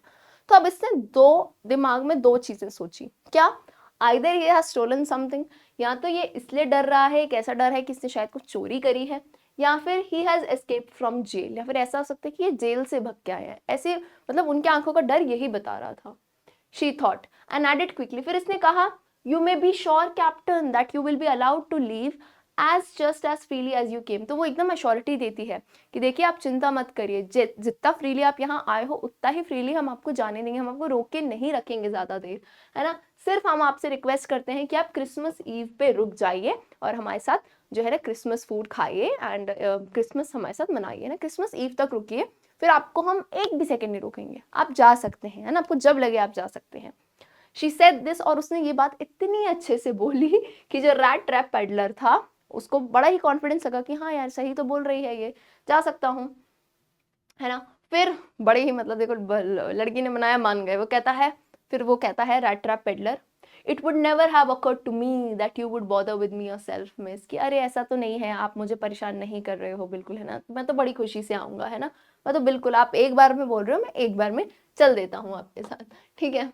He accepted, और उसको वो जो वैलेट साथ में आया था, है ना, उसने उनको जो नौकर साथ में आया था उन्होंने फर का कोट दिया, बड़ा सा पहना उसने, है ना, and through it over his rags, है ना, और पूरे जो फटे हुए कपड़े थे वो हटा के उसने बड़ा सा कोट पहन लिया और वो यंग लेडी के साथ वहां पे गया कैरेज में, ठीक है। But while he was riding up to the manor house, और जब वो मैनर हाउस जा रहा था, यानी जो आयरन मास्टर के घर जा रहा था, ही हैड इविल फॉरबोर्डिंग्स। इविल फॉरबोर्डिंग्स का मतलब क्या होता है, उसे बहुत ही नेगेटिव ख्याल आ रहे थे, है ना, अजीब अजीब सी वो चीजें सोच रहा था। क्या, Why the devil did I take that fellow's money? अब उसके दिमाग में आया कि क्या मती मारी गई थी मेरी कि उस आदमी के मैंने पैसे चुराए, है ना, कि आज अगर मैं वो पैसे नहीं चुराता तो मैं इस अजीब से जाल में नहीं फंसता, कि आज मुझे इतने बड़े घर में बुलाया जा रहा है खाने पीने के लिए, लेकिन तब भी मैं डर डर के जा रहा हूँ क्योंकि इसने चोरी करी है। तो उसे वही मन में आ रहा था, यार क्या मती मारी गई थी मेरी, क्यों चुराए मैंने उसके पैसे फालतू में, है ना। Now I am sitting in the trap and will never get out of it, और कहता है और अब मैं इस ट्रैप में, इस जाल में बैठा हूँ और शायद मैं इससे बाहर नहीं निकल पाऊंगा। क्यों? क्योंकि भाई जिस शहर से चोरी उसने की थी वहां से वो दूर भागना चाह रहा था उस जगह से, और घूम फिर के वो वहीं आ चुका है, एंड वो भी किसके घर, एक ओल्ड रेजिमेंटल कॉमरेड, एक ओल्ड आर्मी किसी ऑफिसर के घर ही जा रहा है वो, ठीक है। तो और फंसने वाली बात हो गई। अब देखो क्या होता है, अगले दिन क्रिसमस ईव थी, है ना, and when the iron master came into the dining room for breakfast he probably thought with satisfaction officer, तो वो काफी संतुष्ट था कि एक उनका पुराना दोस्त, पुराना साथी उन्हें मिल चुका है है ना, कि इतना अनएक्सपेक्टेडली होता है ना कि आप भी कभी किसी पुराने बचपन के दोस्त से कभी ऐसे मिल जाओ। ही वॉज वेरी हैप्पी, है ना, उसे बड़ी संतुष्टि हुई कि अब उसने सोचा कि चलो भाई इनका इतना बुरा वक्त आया है, first of all we must see to it that he gets little flesh on his bone. Little flesh यानी थोड़ा मांस वास आ जाए, थोड़ा बहुत खिला पिला दो इनको, है ना, मतलब इनके खाने पूरा अच्छे से इन्हें खाना चाहिए, है ना, उनकी बेटी को कहा, है ना। एंड देन उसने कहा कि कुछ हम सोचेंगे कि ये जो है ना रैट ट्रैप्स बेच रहा है, इसके अलावा इनको मैं कोई और अच्छा काम, कोई अच्छा और इज्जतदार काम जिससे वो अच्छा कमा सके दिलवा दूं। तो यानी अच्छे थे आयरन मास्टर तो, ठीक है। नाउ अब वो सोच रहा था कि हाँ यार कितनी बुरी चीजें उनके साथ हुई है, उन बेटी ने भी कहा, है ना, कि वही वो कह रही थी कि लास्ट मतलब अब पर, लेकिन उनकी बेटी ने एक बात कही कि मैंने जब पिछली रात उन्हें देखा, ऐसे देख के तो कभी लगा ही नहीं कि ये no once he had been an educated man, कि एक टाइम ऐसा रहा होगा कि इतने पढ़े लिखे या आर्मी में होंगे, मतलब ऐसा लगा नहीं देख के। होता है ना कि यार किसी का बुरा वक्त भी आता है, बट एक वो होते हैं ना जो आपके स्किल्स जो होते हैं, जो आपको बोलने का तरीका होता है, वो तो रहता ही है आपके पास। तो अब वो कहता है, उनके पापा कहते हैं कि बेटा धीरज रखो, है ना। And as soon as he gets clean and dressed up, तो उन्हें नहलाने धुलाने भेजा होगा कि अच्छे से नहा धो के आए, प्रॉपर क्लीन करके आए, इतनी इतनी बड़ी दाढ़ी वाड़ी आ गई होगी, उसको शेव वेव करके आएंगे, बल्कि जब वो अच्छे क्लोथ्स डाल देंगे ना, तब आपको समझ आएगा कि वो कैसे बड़े कैप्टन रहे हैं, है ना। चलिए, और जैसे ही उन्होंने कहा दरवाजा खुला, वो आदमी आया। अब now he is very clean, truly dressed, है ना। जो वैलेट था उसने उनको अच्छे से नहला धुला दिया था, बाल वाल काट दिए थे, शेविंग वेविंग कर ली थी, और एकदम मस्त सा सूट उन्हें पहना दिया था। किसका सूट था? आयरन मास्टर का सूट था, है ना। वो भी एकदम मस्त पहना दिया था, व्हाइट शर्ट थी, स्टार्च कॉलर, पूरे पूरे जूते एकदम पहन के आया, है ना। बट ऑल दो हिज गेस्ट वॉज नाउ, अब इतना अच्छा ग्रूम्ड था वो, इतना मतलब दिख रहा था, तो आयरन मास्टर ने नजदीक से देखा। अब आयरन मास्टर का तो मुंह मतलब मुंह बन गया उसका। कहता है ना, he looked at him with पकड़ ब्रो। पकड़ ब्रो का मतलब क्या होता है? BROW। ब्रो मतलब होता है ये हमारी आईब्रोज होती है। पकड़ यानी यूं, ऐसे नहीं जैसे आप किसी को गलती से पहचान लो, फिर आपको पता चले अरे ये क्या है, तो ऐसे वो देखने लगा। एंड अब तो बिल्कुल समझ गया कि ये जो स्ट्रेंज फेलो है, ये इनका दोस्त तो है ही नहीं, है ना, इन्होंने तो गलती कर ली। बट नाउ जब वो वहां पे खड़ा हुआ था, उसने कहा अब तो मैं गलती कर ही नहीं सकता, तुम तो मेरे पुराने दोस्त ही नहीं हो। अब उनको आया गुस्सा, उन्होंने जोर से कहा What does this mean? He thundered. Thunder मतलब बहुत ही जोर से, तूफान की तरह उन्होंने तेज गरजते हुए बोला, What does this mean? क्या मतलब है इसका, है ना। क्योंकि चलो उनसे तो गलती हो गई, लेकिन सामने वाले भी ने भी कुछ नहीं कहा कि नहीं नहीं मैं ये नहीं हूं, ठीक है। The stranger made no attempt. अब वो समझ गया कि भांडा फूट चुका है, वो समझ गया कि हाँ भाई मेरी पोल खुल चुकी है। वो कहता है it is not my fault sir, कि सर मेरी गलती थोड़ी ना है, मैंने तो आपको कभी नहीं कहा, है ना, कि मैं कोई आपका कैप्टन वैप्टन हूँ। मैं तो एक आम सा गरीब सा ट्रेडर हूँ, रैट ट्रैप बेचने वाला हूँ, और मैंने तो सिर्फ इतनी ही आपसे सिफारिश की थी कि मैं उस फॉर्ज में आपके उस जगह पे सिर्फ रात के लिए रुकूं और सुबह निकल जाऊं। लेकिन सोचो मैंने कुछ भी आपके साथ बुरा नहीं किया, क्या मैंने कुछ चोरी की? कुछ भी नहीं कही, है ना। एट वर्स्ट अब मैं क्या कर सकता हूँ कि मैं मेरे जो आप ये हटा दो ये सब कपड़े है ना, मैं फटे पुराने कपड़े वापस पहन लूंगा और चला जाऊंगा यहाँ से, मैंने तो कोई चोरी वोरी नहीं करी। तो फिर आयरन मास्टर तो बड़े ही गुस्से में था। It was not quite honest, है ना, कि तुमने झूठ नहीं बोला है लेकिन तुम ऑनेस्ट भी नहीं थे, है ना, तुम मुझे बता सकते थे, है ना। कि कहते हैं I should not be surprised, और बोला मैं सरप्राइज नहीं होगा इफ द शेरिफ बेसिकली वहाँ पुलिस जो होती है वो है ना, कि वो पुलिस वाला आएगा, है ना, और कुछ बोलेगा इस मैटर में। थोड़ा डरा रहे थे, धमका रहे थे उसको। तो अब यहाँ पे the tramp took a step forward. Tramp basically किस लिए कहा गया है? वही रैट ट्रैप सेलर, पेडलर के लिए, है ना। तो वो जो ट्रैम्प था उसने क्या कहा, वो जो बंजारा था उसने ऐसे आगे बढ़ा, है ना, और एकदम टेबल पे हाथ रखा। अब उसे गुस्सा आ गया, तो वो क्या कहता है, now I am going to tell you mister iron master, अब मैं आपको बताता हूँ चीजें कैसे होती हैं, कि ये पूरी दुनिया कुछ नहीं, एक बड़ा सा रैट ट्रैप है। अब यहाँ पे एक जैसे नहीं अमिताभ बच्चन टाइप के डायलॉग चालू हो जाता है, बिल्कुल मेरे पास गाड़ी है बंगला टाइप्स, तो वैसे वो एकदम गुस्से में आ गया एंड एकदम उसने टेबल पे हाथ रखा, यही पेडलर अपना गरीब सा है ना, इसे हाथ रखा और गुस्से कहता है कि देखो आयरन मास्टर मैं बताता हूँ आपको अब दुनिया कैसी होती है। क्या कहता है कि दुनिया कुछ नहीं है, एक बड़ा सा रैट ट्रैप, एक बड़ा सा है ना चूहे का पिंजरा ही तो है। And all the good things that are offered to you are nothing, और जितनी भी अच्छी चीजें आपको दी जा रही हैं ये कुछ भी नहीं है, ये बेट्स हैं। बेट्स यानी ये सब लालच है है ना, ताकि आप खुद फंस जाओ इस माया जाल में। And if the sheriff comes now, और अब अगर पुलिस वाले को आप बुलाते भी हो और मुझे and locks me up for this, और अगर वो मुझे जेल भेज भी देता है, then you, Mr. Iron Master, must remember that a day may come when you yourself may want to get a big piece of pork and then you will get caught in the trap. तो वो कहता है कि याद रखना iron master, एक दिन ऐसा भी आएगा कि जब तुम एक big piece of pork, pork यानी यहाँ पे जो मीट खाते हैं, है ना, हॉरर में पिग मीट होता है यूजुअली आई गेस, तो जब तुम वो खाओगे तब तुम भी ना है एक दिन फंस जाओगे इस जाल में। तो बेसिकली वो खाने की बात नहीं कर रहा है कि तुम्हारे साथ भी एक ऐसा दिन आएगा जब तुम किसी चीज के लालच की वजह से फंस जाओगे, जैसे आज मैं फंस गया हूँ। अब आयरन मास्टर क्या ही बोलेगा, एक तो गरीब सा आदमी पता नहीं क्या बातें बोल रहा है, तो वो तो हंसने लगा, कहता है हाँ हाँ इतना बुरा भी नहीं बोला तुमने, है ना मेरे भाई। परहैप्स बोलते हैं कि चलो भाई छोड़ो, फिर उसने भी हंसी मजाक में थोड़ी चीज छोड़ दी कि छोड़ो भाई, अब वो शेरिफ को क्रिसमस ईव पे कौन परेशान करे, है ना, लेकिन तुम जितना जल्दी हो सकता है मेरे घर से यहाँ से दफा हो जाओ, निकल जाओ।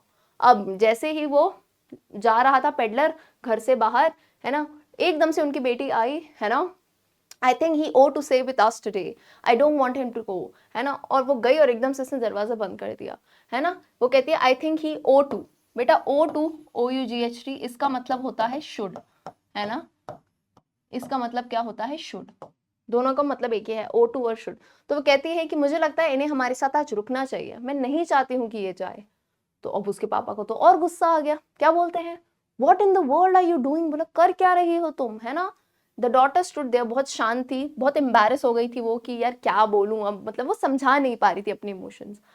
सो वो कहती है, वो बता रही है कि वो उस मॉर्निंग इतना खुश फील हो रही थी क्योंकि देखो एक तो उनके घर में और कोई था नहीं उसके और उसके पापा के अलावा, और फिर उसे फाइनली लगा कि चलो यार क्रिसमस होता है ना, देखो त्योहार, अब जैसे अब आप मानो दिवाली आ रही है तो अब हमें लगता है ना कि दिवाली में कोई लोग हों हमारे साथ में, कोई भी गेस्ट, कोई भी एक रिलेटिव, कोई भी एक दोस्त आता है, कितनी खुशी होती है कि आपको लगता है ना कि हाँ यार अपने लिए तो रोज बनाते ही हैं, कोई आ रहा है तो उनके लिए पूरा मील्स प्रिपेयर करना, मिठाइयाँ वगैरह लाना, कितना अच्छा लगता है ना, कि आप किसी को सर्व कर पाओगे। तो वो इतना खुशी फील कर रही थी कि किसी को खिलाने को मिलेगा, है ना, and she could not get away from the idea all at once and that was, तो उसे लग रहा था कि अब मैं क्या करूंगी, है ना।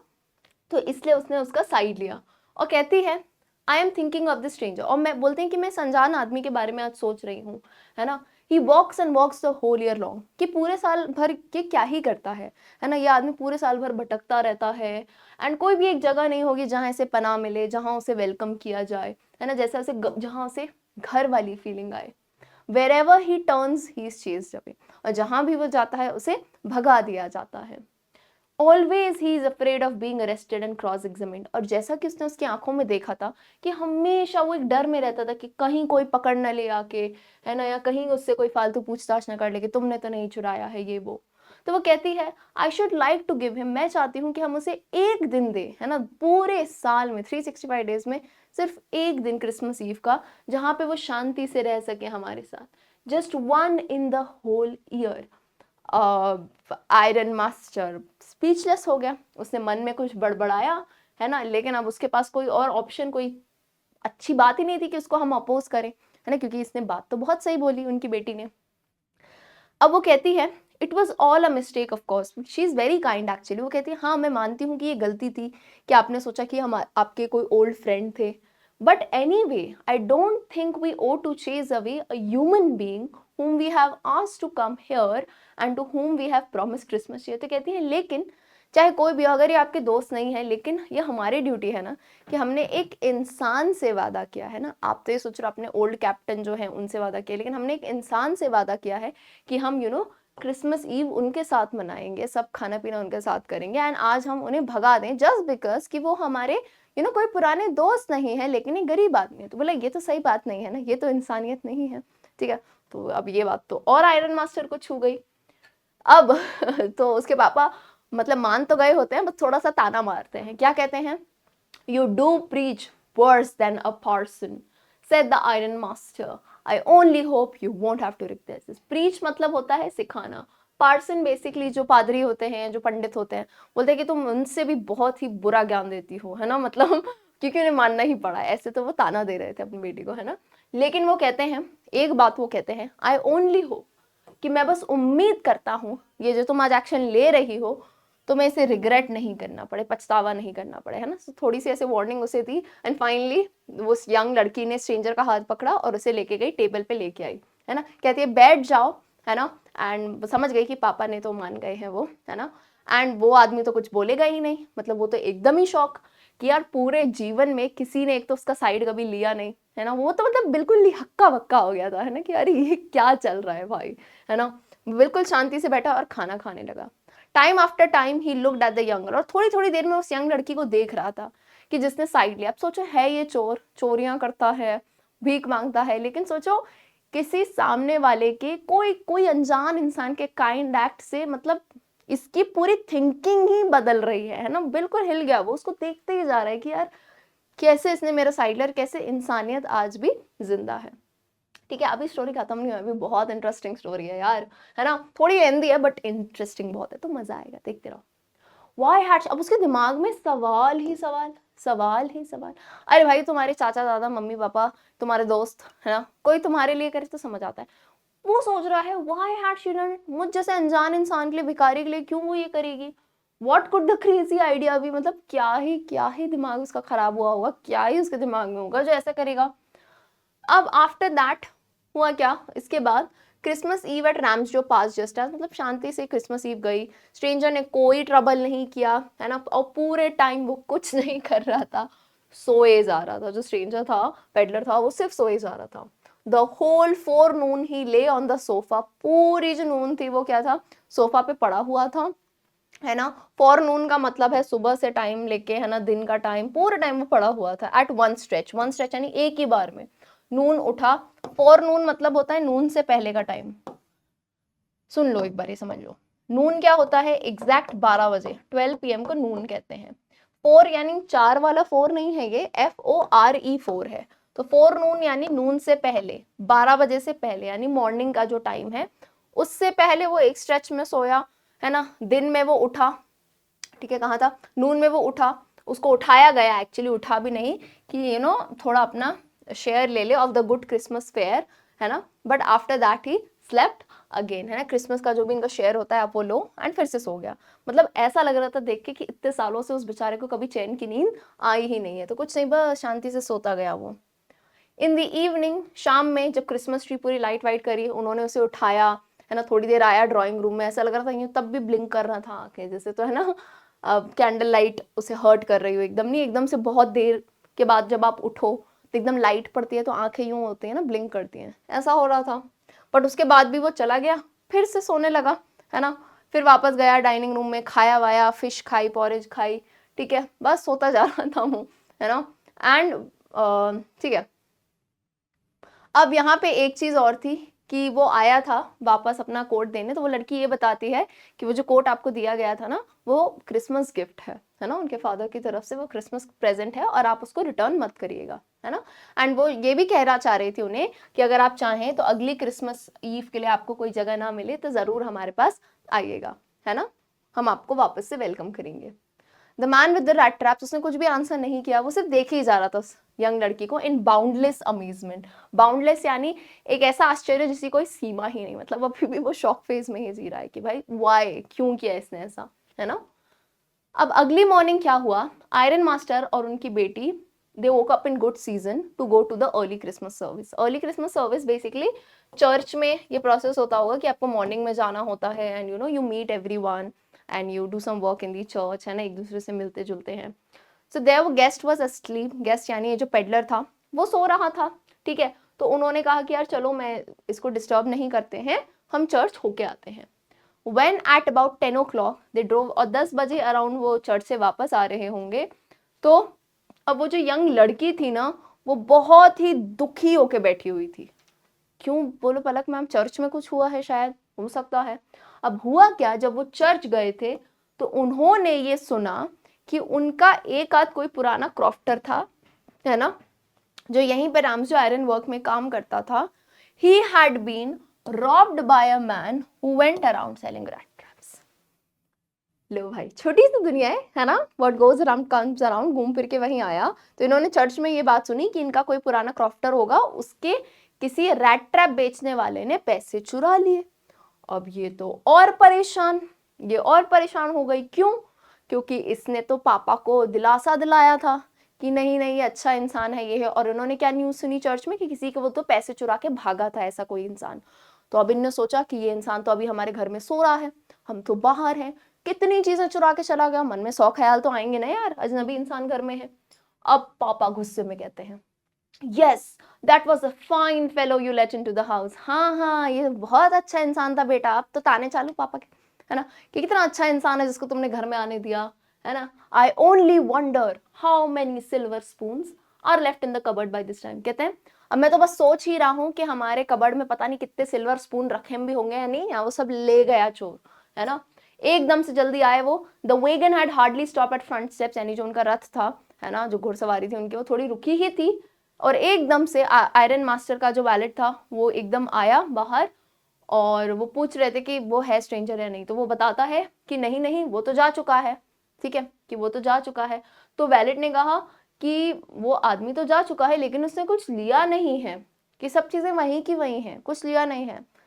On the contrary, he had left behind a little package which Miss Wilmanson was to be kind enough to accept as a Christmas present। तो कहा कि वो कहता है सर वो कुछ लेके नहीं गया है, लेकिन उल्टा उसने एक प्रेजेंट, छोटा सा पैकेज है जो कि एक क्रिसमस गिफ्ट के तौर पे है। किसके लिए? मिस विलमैनसन, यानी उनकी जो बेटी है एडला, उनके लिए था। बोले तो शॉकिंग बात हो गई, चोरी कुछ नहीं करके गए थे बड़े घर से, उल्टा दे के गया है कुछ।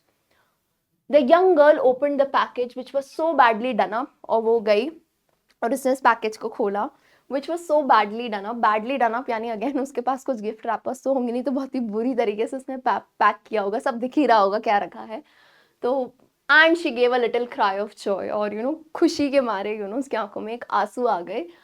She found a small rat trap. अब उस तोहफे में क्या था? एक छोटा सा रैट ट्रैप था। एंड इन इट ले 3 wrinkled 10 क्रोनर्स नोट, और उसी रैट ट्रैप में जो उसने चुराए थे 3 wrinkled 10 क्रोनर नोट्स, यानी जो 30 क्रोनर पैसे उसने चुराए थे, वही उस रैट ट्रैप में रखे हुए थे, वो छोड़ के गया था। But that was not all, और सिर्फ इतना ही नहीं था, उसके अंदर एक लेटर भी रखा था जिसमें लार्ज बड़े बड़े अक्षरों में लिखा हुआ था। यहाँ पे बहुत इंपॉर्टेंट चीज है, ध्यान से सुनना। वो लिखता है, ऑनर्ड एंड नोबल मिस, है ना, उसको बिल्कुल सम्माननीय तरीके से कह रहा है। Since you have been so nice to me all day long as if I was a captain, है ना, जैसे कि आप मेरे साथ इतनी अच्छी तरीके से रही हैं इतने टाइम, और आपने मुझे ऐसे ट्रीट किया है जैसे कि मैं सही में कोई कैप्टन हूँ। I want to be nice to you, और मैं भी चाह रहा हूँ कि मैं आपके साथ अच्छा व्यवहार करूँ in return as if I was a real captain, और मैं आपके साथ वैसा ही व्यवहार करूँ इन रिटर्न, मैं भी अच्छा रहूँ जैसे कि मैं सही में एक कैप्टन हूँ। For I do not want you to be embarrassed, कि मैं नहीं चाहता हूँ कि आप मेरी वजह से, है ना, एक चोर की वजह से इस क्रिसमस पे एम्बेरस हो जाओ, क्योंकि आपने एक तो मेरा साइड लिया है, तो आप तो अपने पापा के सामने कितना एम्बेरस हो जाओगे, तो मैं नहीं चाहता हूँ। बट आप मेरे लिए इतना कर सकती हो कि जो पैसे मैंने चुराए थे आप उस ओल्ड आदमी को दे देना जो रोड साइड पे रहता है ना, उसका मनी पाउच जो है वहीं विंडो पे होगा, है ना। एंड मतलब ऐसा उसने बताया।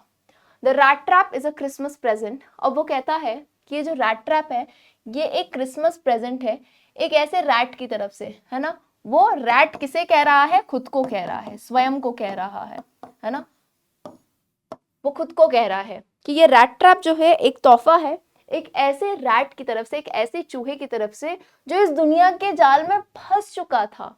लेकिन अगर उसे कैप्टन के पोजीशन तक नहीं उठाया जाता आपके द्वारा, है ना, तो नहीं तो क्या हो जाता, है ना। वो कहता है कि ये सिर्फ आप ही हो जिसने मुझे कैप्टन की पोजीशन दी है, बिकॉज अब मुझे ताकत मिली है कि मैं अपने आप को क्लियर कर सकूं, जो मैंने पाप किए हैं उनका मैं पश्चाताप कर सकूं।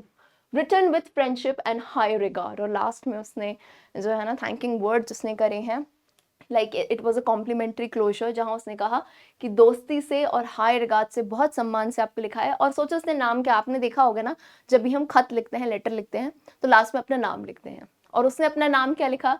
कैप्टन वॉन्सडेल। अब एक्चुअल में उसका नाम ये नहीं था, पर क्योंकि उनकी जो बेटी है उन्होंने उसे ट्रीट कैप्टन की तरह किया है, तो उसने खत भी एक कैप्टन की तरह ही लिखा है। एंड इसी के साथ स्टोरी का एंड आता है। कितनी प्यारी स्टोरी थी, राइट? आपको कितना मोटिवेशन मिला होगा, और कितनी अच्छी तरीके से हमारी लेखिका ने बताया है, लेखक जो है सलमा ने, कि इंसान कैसा भी हो, है ना, अगर आप उसके तरफ काइंड हो, है ना, आप अपना लव उन्हें शो करते हो, कोई भी इंसान हो यार, पहचान के नहीं, आप दुनिया में किसी के साथ में, तभी कहती हूँ सब अपनी बैटल्स लड़ रहे हैं, आपको नहीं पता किसका क्या सिचुएशन है, so be kind to everyone, right. तो इस तरह से देखो, एक ऐसे चोर की भी जो है ना इंसानियत जाग उठी। Okay, so the rat trap बहुत ही इंटरेस्टिंग स्टोरी थी, अच्छी लगी हो तो कमेंट सेक्शन में बताना, और रुके रहो भाई, अभी हम इसके इंपॉर्टेंट क्वेश्चन एंड आंसर्स फटाफट से कवर करते हैं। ठीक है, वही सारे कॉन्सेप्ट है, लेकिन लिखने का तरीका सीखना है आपको, मैं साइड भी हो जाया करूंगी, you can take screenshot. Question 1 है, from where did the peddler get the idea of the world being a rat trap. तो पेडलर को ये आइडिया कहाँ से आया कि दुनिया रैट ट्रैप है? तो पता है कि जब वो रास्ते में इधर उधर भटक रहा था तो यही सोचता रहता था रैट ट्रैप्स के बारे में, तो तभी उसे एक दिन ये आइडिया आया, इधर उधर भटकते हुए ही, कि ये दुनिया एक बड़ी सी रैट ट्रैप है और हम सभी इसमें फंसते जा रहे हैं अलग अलग बेट्स के द्वारा। ठीक है, चलिए next question, why was the peddler amused at the idea of world being a rat trap. उसे ये आइडिया बहुत अच्छा क्यों लगा, है ना, बार बार इसी आइडिया को क्यों सोचता था? क्योंकि the world had been very not very kind to him, है ना, क्योंकि दुनिया उसके लिए कोई ज़्यादा अच्छी नहीं रही थी, है ना, उसकी किस्मत इतनी अच्छी नहीं थी, तो उसे बड़ा मज़ा आता था, उसके लिए बहुत ही बढ़िया पास टाइम एक्टिविटी थी, बहुत ही अच्छे से वो अपना टाइम पास कर पा रहा था। Next, did the peddler expect the kind of hospitality that he had received from the crofter.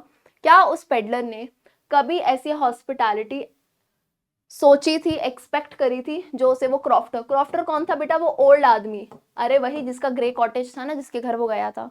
तो क्या उसने ऐसी उम्मीद करी थी? तो बिल्कुल नहीं भाई, क्योंकि ज्यादातर वो जहां जाता था उससे बड़े ही गंदे मुंह बना के लोग भगा देते थे, लेकिन वो आदमी ने बहुत ही अच्छे से उसे ग्रीट किया, खाना वाना भी खिलाया, तो ये काफी अनएक्सपेक्टेड था पेडलर के लिए। Okay, Why was the crofter so talkative and friendly with the peddler? तो जो क्रॉफ्टर यानी जो ओल्ड आदमी था वो इतना टॉकेटिव क्यों था और इतना फ्रेंडली क्यों था पेडलर के साथ? तो वो क्रॉफ्टर क्या था? एक लोनली आदमी था, ओल्ड आदमी था, है ना, उसकी बीवी बच्चे थे नहीं, है ना, कोई भी नहीं था, ना वाइफ था ना चाइल्ड थी, तो उसकी लोनलीनेस थी, तो उसे बहुत ही खुश था कि उसको फाइनली कोई मिल गया कि वो उससे बात कर सके, टाइम स्पेंड कर सके। ओके, चलिए next, Why did the crofter show his 30 crore to the peddler? ये बहुत अच्छा क्वेश्चन है कि उस ओल्ड आदमी ने क्या ऐसी जरूरत पड़ी कि उसने अपने 30 करोड़ जो हैं उस पेडलर को दिखाए।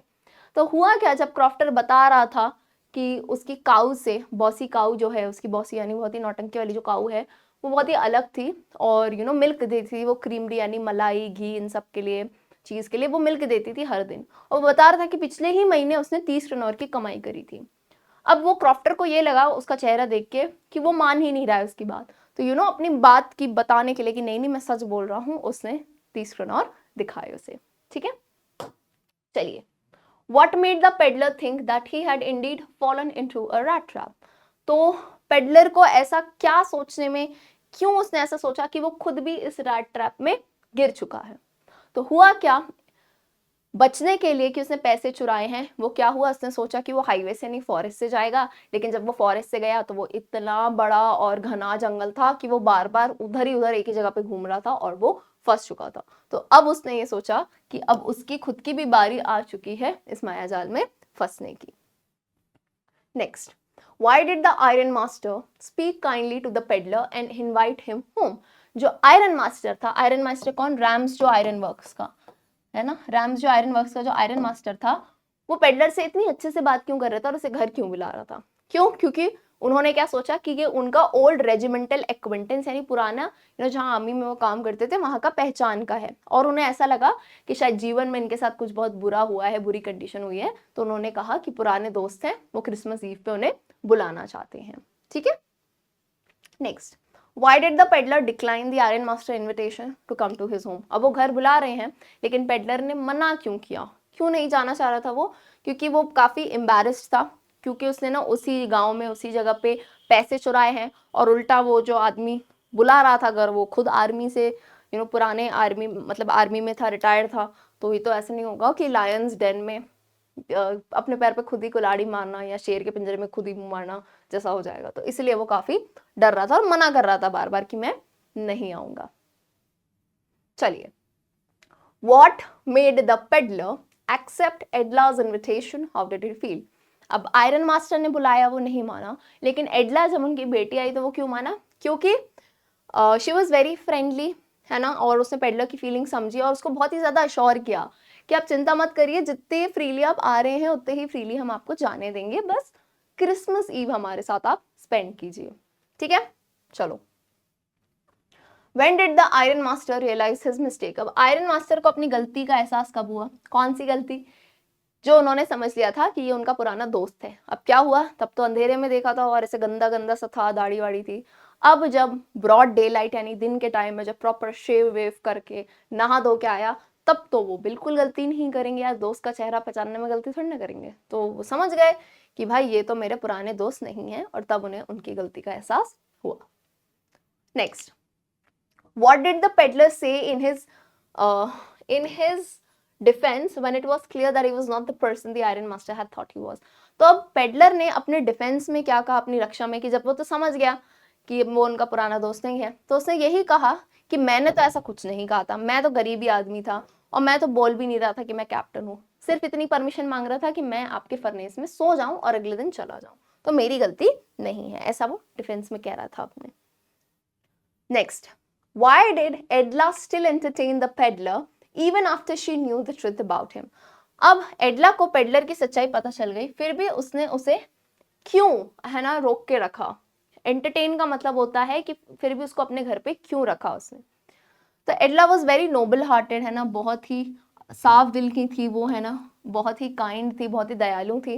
एंड शी वॉज सर्टन कि उसे ये तो पता चल गया था कि ये जो मिसअंडरस्टैंडिंग थी ऑफ जो उनके पापा की थी, वो पेडलर की भी गलती कहीं ना कहीं नहीं थी, है ना। तो उसने सोचा, वो यही सोच रही थी कि क्रिसमस ईव पे वो कितनी खुश थी कि एक गरीब आदमी को वो कुछ ना कुछ खिलाएगी, बेचारा है ना, इतना तैयारियां करके रखी थी उसने, तो वो नहीं चाह रही थी कि इतनी खुशी जो है यहाँ से चली जाए।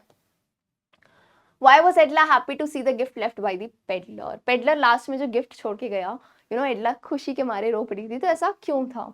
क्योंकि जब वो चर्च गई थी तो उसने देखा था कि सुना था कि पेडलर एक चोर है ना। लेकिन जब वो घर आई, फिर उसने देखा कुछ चोरी नहीं हुआ है, लेटर पड़ा, गिफ्ट देगा, तो काफी खुश हो गई। And naturally she was happy कि उसने जो काइंड एक्ट किया है, जो उसने दया भाव दिखाई है, वही उसे रिटर्न में मिली है ना, और उसे एम्बैरस फील नहीं करना पड़ा।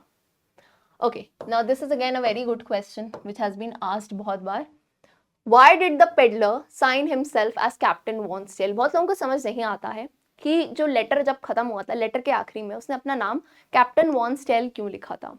क्योंकि it was as a captain, क्योंकि एक कैप्टन की तरह ही पेडलर को इन्वाइट किया गया था उसके घर में, और उनकी जो बेटी है उनको पता चलने के बाद भी कि ये कैप्टन नहीं है, गरीब आदमी है, लेकिन उसे ट्रीट ऐसे ही किया। देखो, इंसान की एक साइकोलॉजी होती है, कोई अमीर इंसान होता है, बड़ा इंसान होता है, उसके साथ बहुत अच्छे से पेश आते हैं, लेकिन जैसे ही पता चलेगा नहीं ये तो बहुत गरीब है, तो हम थोड़ा सा एक बिहेवियर में चेंज आ जाता है।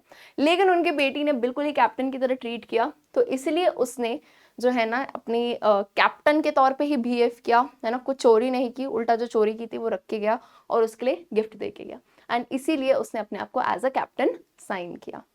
ऑलराइट, चलिए, अंडरस्टैंडिंग द टेक्स्ट। अब ये जो है ना, जो हमने प्रीवियस कवर किए थे वो शॉर्ट आंसर क्वेश्चंस थे, ये लॉन्ग आंसर क्वेश्चंस हैं जिसमें काफ़ी बच्चे परेशान होते हैं, लेकिन परेशान मत हो, कुछ नहीं करना है। देखो, क्वेश्चन जो होता है ना, आपको सिर्फ स्टोरी का डिटेल में आंसर देना है ना। लॉन्ग आंसर में आप 3 हिस्सों में आंसर दे सकते हो। पहले तो इंट्रोडक्शन यानी स्टोरी क्या है, फिर सेकंड पैराग्राफ में आप थोड़ा बीच की जो मेन आंसर है वो बताओगे, और आखिरी में कंक्लूजन, है ना, खत्म करते हो इस बात को बताओगे। तो लॉन्ग आंसर में परेशान मत किया हुआ करो मैम लिखना क्या है, कोई नहीं, स्टोरी को अच्छे तरीके से लिखना होता है। अब जैसे देखो, क्वेश्चन क्या कहता है, how does the peddler interpret the acts of kindness and hospitality shown by the crofter, the iron master and his daughter. पूछा गया है कि पेडलर के तौर पे जो एक्ट्स ऑफ काइंडनेस और हॉस्पिटैलिटी है क्या क्या था। पहला तो क्रॉफ्टर ओल्ड आदमी जो मिला उसके तरफ से, आयरन मास्टर ने और उनकी बेटी ने। तो आपको तीनों के बारे में बताना है। क्या बताना है? पहले तो क्रॉफ्टर के बारे में बताना कि भाई उसने अच्छे से वेलकम किया, खाना वाना खिलाया, बढ़िया कार्ड्स वार्ड्स खेले और बहुत ही अच्छे से उसने हॉस्पिटैलिटी की उसकी, ठीक है। सेकंड, आयरन मास्टर ने भी ये सोचा कि ये पुराना दोस्त है इसका, तो बहुत ही अच्छे से उनको ऑफर किया कि घर आओ, है ना, क्रिसमस ईव पे रुको। ऑल्दो जब वो घर आए थे, सच्चाई पता चली तो उसने भगाने की भी कोशिश की उन्हें, है ना, ठीक है, लेकिन लास्ट में वो मान गए थे। And last but not the least, iron master की जो डॉटर थी वो जो थी, वो जब आई थी, उन्हें मनाने आई थी, उन्हें घर लेके गई और सच्चाई पता चलने के बाद भी उन्होंने बहुत ही अच्छी तरीके से उन्हें एज अ कैप्टन ट्रीट किया था। Okay, alright. Question number 2. What are the instances in the story that show that the character of the Iron Master is different from that of his daughter in many ways? तो यहाँ पे question का मतलब क्या है? Instances यानी ऐसे example बताओ पूरी story में जहाँ पे जो आयरन मास्टर था और उनकी बेटी का कैरेक्टर अलग अलग है बताता है। अब ऑफ कोर्स सी बात है कि है तो दोनों बाप बेटी, लेकिन कैरेक्टर में काफ़ी ज़्यादा डिफरेंसेस थे। ठीक है, तो let's talk about iron master. अब आयरन मास्टर क्या था भाई, काफ़ी प्रैक्टिकल इंसान था भाई, है ना। एंड जब उसने देखा किसको, पेडलर को, तो उसने सोचा पुराना दोस्त है, घर बुलाया। लेकिन जैसे उसको पता चला कि भाई ये तो इनका दोस्त नहीं है, ये तो एक गरीब सा आदमी है ना, रैट ट्रैप्स बेचता है, तो बड़ा गुस्सा हो गया। उन्होंने सीधे कहा, पहले तो कहा कि भाई पुलिस को बुलाऊंगा, एंड देन ही सेड कि चलो छोड़ो, पर यहाँ से दफा हो जाए, ऐसे निकल जाओ। ठीक है, was very practical sort of a person. लेकिन उनकी बेटी दूसरी जगह पे कैसी थी, थोड़ी अलग थी, नम्र थी वो, शी वाज काइंड। वैसे ये नहीं कहेंगे कि दोनों में से कोई गलत है। अगेन आयरन मास्टर भी एज अ फादर थोड़ी उनकी रिस्पॉन्सिबिलिटी बनती है ना सेफ्टी की, तो वो थोड़े गुस्सैल थे इस तरह से, है ना। लेकिन बेटी काइंड थी, वो काफ़ी ह्यूमैनिटी तरफ से उन्होंने सोचा कि अगर किसी को हमने प्रॉमिस किया है क्रिसमस ईव, तो हमें उन्हें ज़रूर यहाँ पे रुकने देना चाहिए। ओके, सो ये जो है ना डिफरेंसेस थे इन दोनों के कैरेक्टर्स में। ऑलराइट, चलिए क्वेश्चन नंबर 3 पे आते हैं। The story has many instances of unexpected reactions from the characters to others behaviour. Pick out instances of these surprises. अब क्या कहा जा रहा है, क्वेश्चन समझो पहले। इस स्टोरी में ऐसे भी काफ़ी उदाहरण हैं जो कि हैं unexpected reaction from the characters to others behaviours, यानी जैसा जो कैरेक्टर है, जैसा सोचा जा रहा था, उससे कुछ अनएक्सपेक्टेड हुआ।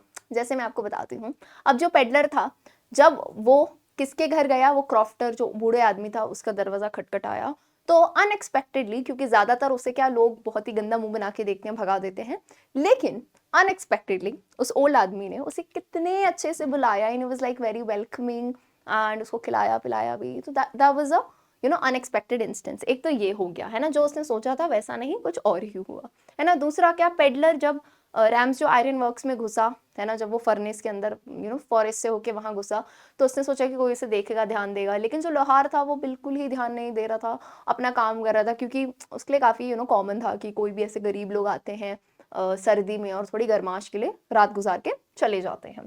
ठीक है, ऐसे ही बहुत सारे इंस्टेंसेस थे। और एक और ये इंस्टेंस था जब उसको पकड़ा गया, कौन पकड़ा गया, पेडलर, कि वो पुराना आर्मी का ऑफिसर नहीं है और वो पेडलर है। तो अनएक्सपेक्टेडली उसे तो क्या लगा कि भाई मुझे भगा दिया जाएगा, लेकिन उसकी डॉटर जो थी आयरन मास्टर की, बहुत अलग थी, और ये एक अनएक्सपेक्टेड चीज़ हुई कि उसने उसके लिए डिफेंड किया कि नहीं, इसे रुकना चाहिए। तो ये कुछ कुछ ऐसे एग्जाम्पल्स हैं जो दिए हुए हैं। ओके, तो आप इनको लिख सकते हैं, of course you can take a screenshot if you want. Moving on to question number 4. What made the peddler finally change his ways? Now this is again a good question. Change his ways मतलब जो वो चोरी कर रहा था, है ना, और बेगिंग और ये सब चीज़ें जो कर रहा था, उसमें बदलाव कैसे आया। तो अगेन काइंडनेस और ह्यूमैनिटी। किसकी काइंडनेस और ह्यूमैनिटी, एडला की, एडला बिल मैनसन जो आयरन मैन की बेटी थी, है ना, कि उसे पता होने के बाद भी कि ये कैप्टन नहीं है, she actually treated him as a captain, इतना अच्छे से खिलाया पिलाया, उस पर ट्रस्ट किया एक स्ट्रेंजर पे। तो ये सब चीज़ें से होती है ना कि एक इंसान की इंसानियत जग गई, है ना, एंड देन उसने अपनी तरीके बदल लिए, एंड कुछ चोरी करने की बजाय उसने जब उनके घर से गया तो उसके लिए एक प्रेजेंट दिया था, है ना, क्या तोहफा दिया था उसने, रैट ट्रैप दिया था, और उसने वो 30 करोड़ जो चुराए थे वो भी उसने लौटा दिए थे। ओके, चलिए क्वेश्चन नंबर 5 पे आते हैं। How does the metaphor of the rat trap serve to highlight the human predicament. पूछा जा रहा है how does the metaphor, metaphor क्या होता है, बेसिकली आप हिंदी में इसको अलंकार कहते हैं, रूपक अलंकार, यानी एक चीज को दूसरे का रूप देना। तो यहाँ कहा जा रहा है कि भाई जो रैट ट्रैप है वो ह्यूमन प्रेडिकमेंट यानी ह्यूमन बिहेवियर, ह्यूमन नेचर को कैसे शो करता है, मतलब, है ना। तो यहाँ पे मैंने आपको पहले बताया था शुरू में क्या है ये कहानी, कि बेसिकली जैसे रैट ट्रैप में क्या होता है, पिंजरे में क्या होता है, हम लालच के लिए बेट के लिए चीज़ डाल देते हैं या फिर मस्त घी वाली रोटी डालते हैं, चूहा लालच में आता है खाने की और वहाँ फंस जाता है। तो सिमिलरली रैट ट्रैप को कंपेयर इसलिए किया गया है कि ह्यूमन नेचर भी क्या है ना, लोभ लालच हमको भी तो होता है, कितनी चीज़ों का, अमीर होने का, बड़ा करना है, कुछ ये करना है, पैसे कमाने हैं, आराम चाहिए, सुख चाहिए, कितने सारी चीज़ों के लालच में हम भी आते हैं और इस दुनिया के मायाजाल में फंस जाते हैं। So this is the reason, ये बताया गया है कि जैसे इंसान की जो टेम्पटेशंस होती हैं, जो इच्छाएं होती हैं, जो लालच होते हैं, कहीं ना कहीं उन्हीं की वजह से हम ऐसे रैट ट्रैप में या जाल में फंस जाते हैं। यानी जितना हम लालच करते हैं उतना हम उन चीज़ों में फंसते जाते हैं। ओके, तो यही इस आंसर का सेंस है। मैं थोड़ा साइड भी जाऊंगी, if you want you can take a screenshot and later आप लोग नोट कर सकते हो। ठीक, चलो आ जाओ क्वेश्चन नंबर 6 पे। Hopefully I think this is the last question. The peddler comes out as a person with the subtle sense of humour. जो पेडलर था, ऐसा होता पता चलता है कि वो उसके पास एक subtle sense of humour, subtle यानी बहुत ही आप कह सकते हो ना सूक्ष्म रूप में, एक वो थोड़ी सी फनी बात करता था, सेंस ऑफ ह्यूमर अच्छा था। और मैंने आपको कहा भी था ऐसी ऐसी कौन सी बात हुई थी जब उसका सेंस ऑफ ह्यूमर पता चला। तो मैं आपको बताती हूँ कि जब आपको पता है ना वो जंगल में चला गया था पैसे चुरा के, एंड वो वहाँ भटक गया था, फंस गया था। तो भाई उसके दिमाग में ये बात आती है, ये थॉट आता है कि वो जो माया जाल वाला, वो रैट ट्रैप वाला, कि दुनिया रैट ट्रैप है। फिर उसे समझ आता है कि उप्स, अब तो मेरी टर्न है। ये लाइन याद है ना, उसने कहा था now it is my turn, कि मेरी खुद की बारी आ गई है, कि मैं पैसे के लालच में, है ना, फंस गया हूँ अब इस जाल में। तो he was he had a good sense of humour. He मतलब अपने आप को भी उसने बेइज्जती करने में, हंसी उड़ाने में पीछे नहीं था वो। ऑलराइट, ठीक है, चलिए। तो यही पूरा आंसर है, लॉन्ग आंसर है अगेन, तो आप पूरी स्टोरी को एक्सप्लेन करोगे। प्लीज़ लॉन्ग आंसर में 2 लाइनें लिख के मत आ जाया करो, कुछ भी नहीं है, जैसी स्टोरी है उसको बस थोड़ा डिटेल में एक्सप्लेन करना है। All right, my dear students, so with this we end this wonderful session जिसमें हमने देखा पूरा chapter the rat trap with question and answers. अगर आपको वीडियो अच्छा लगा, लेक्चर अच्छा लगा, तो यार कमेंट सेक्शन में ज़रूर बताना, ताकि हम टीचर्स को भी मोटिवेशन मिले और भी बढ़िया क्लासेस लाने के लिए। मिलते हैं हम हमारी अगली क्लास में, तब तक के लिए goodbye and take care.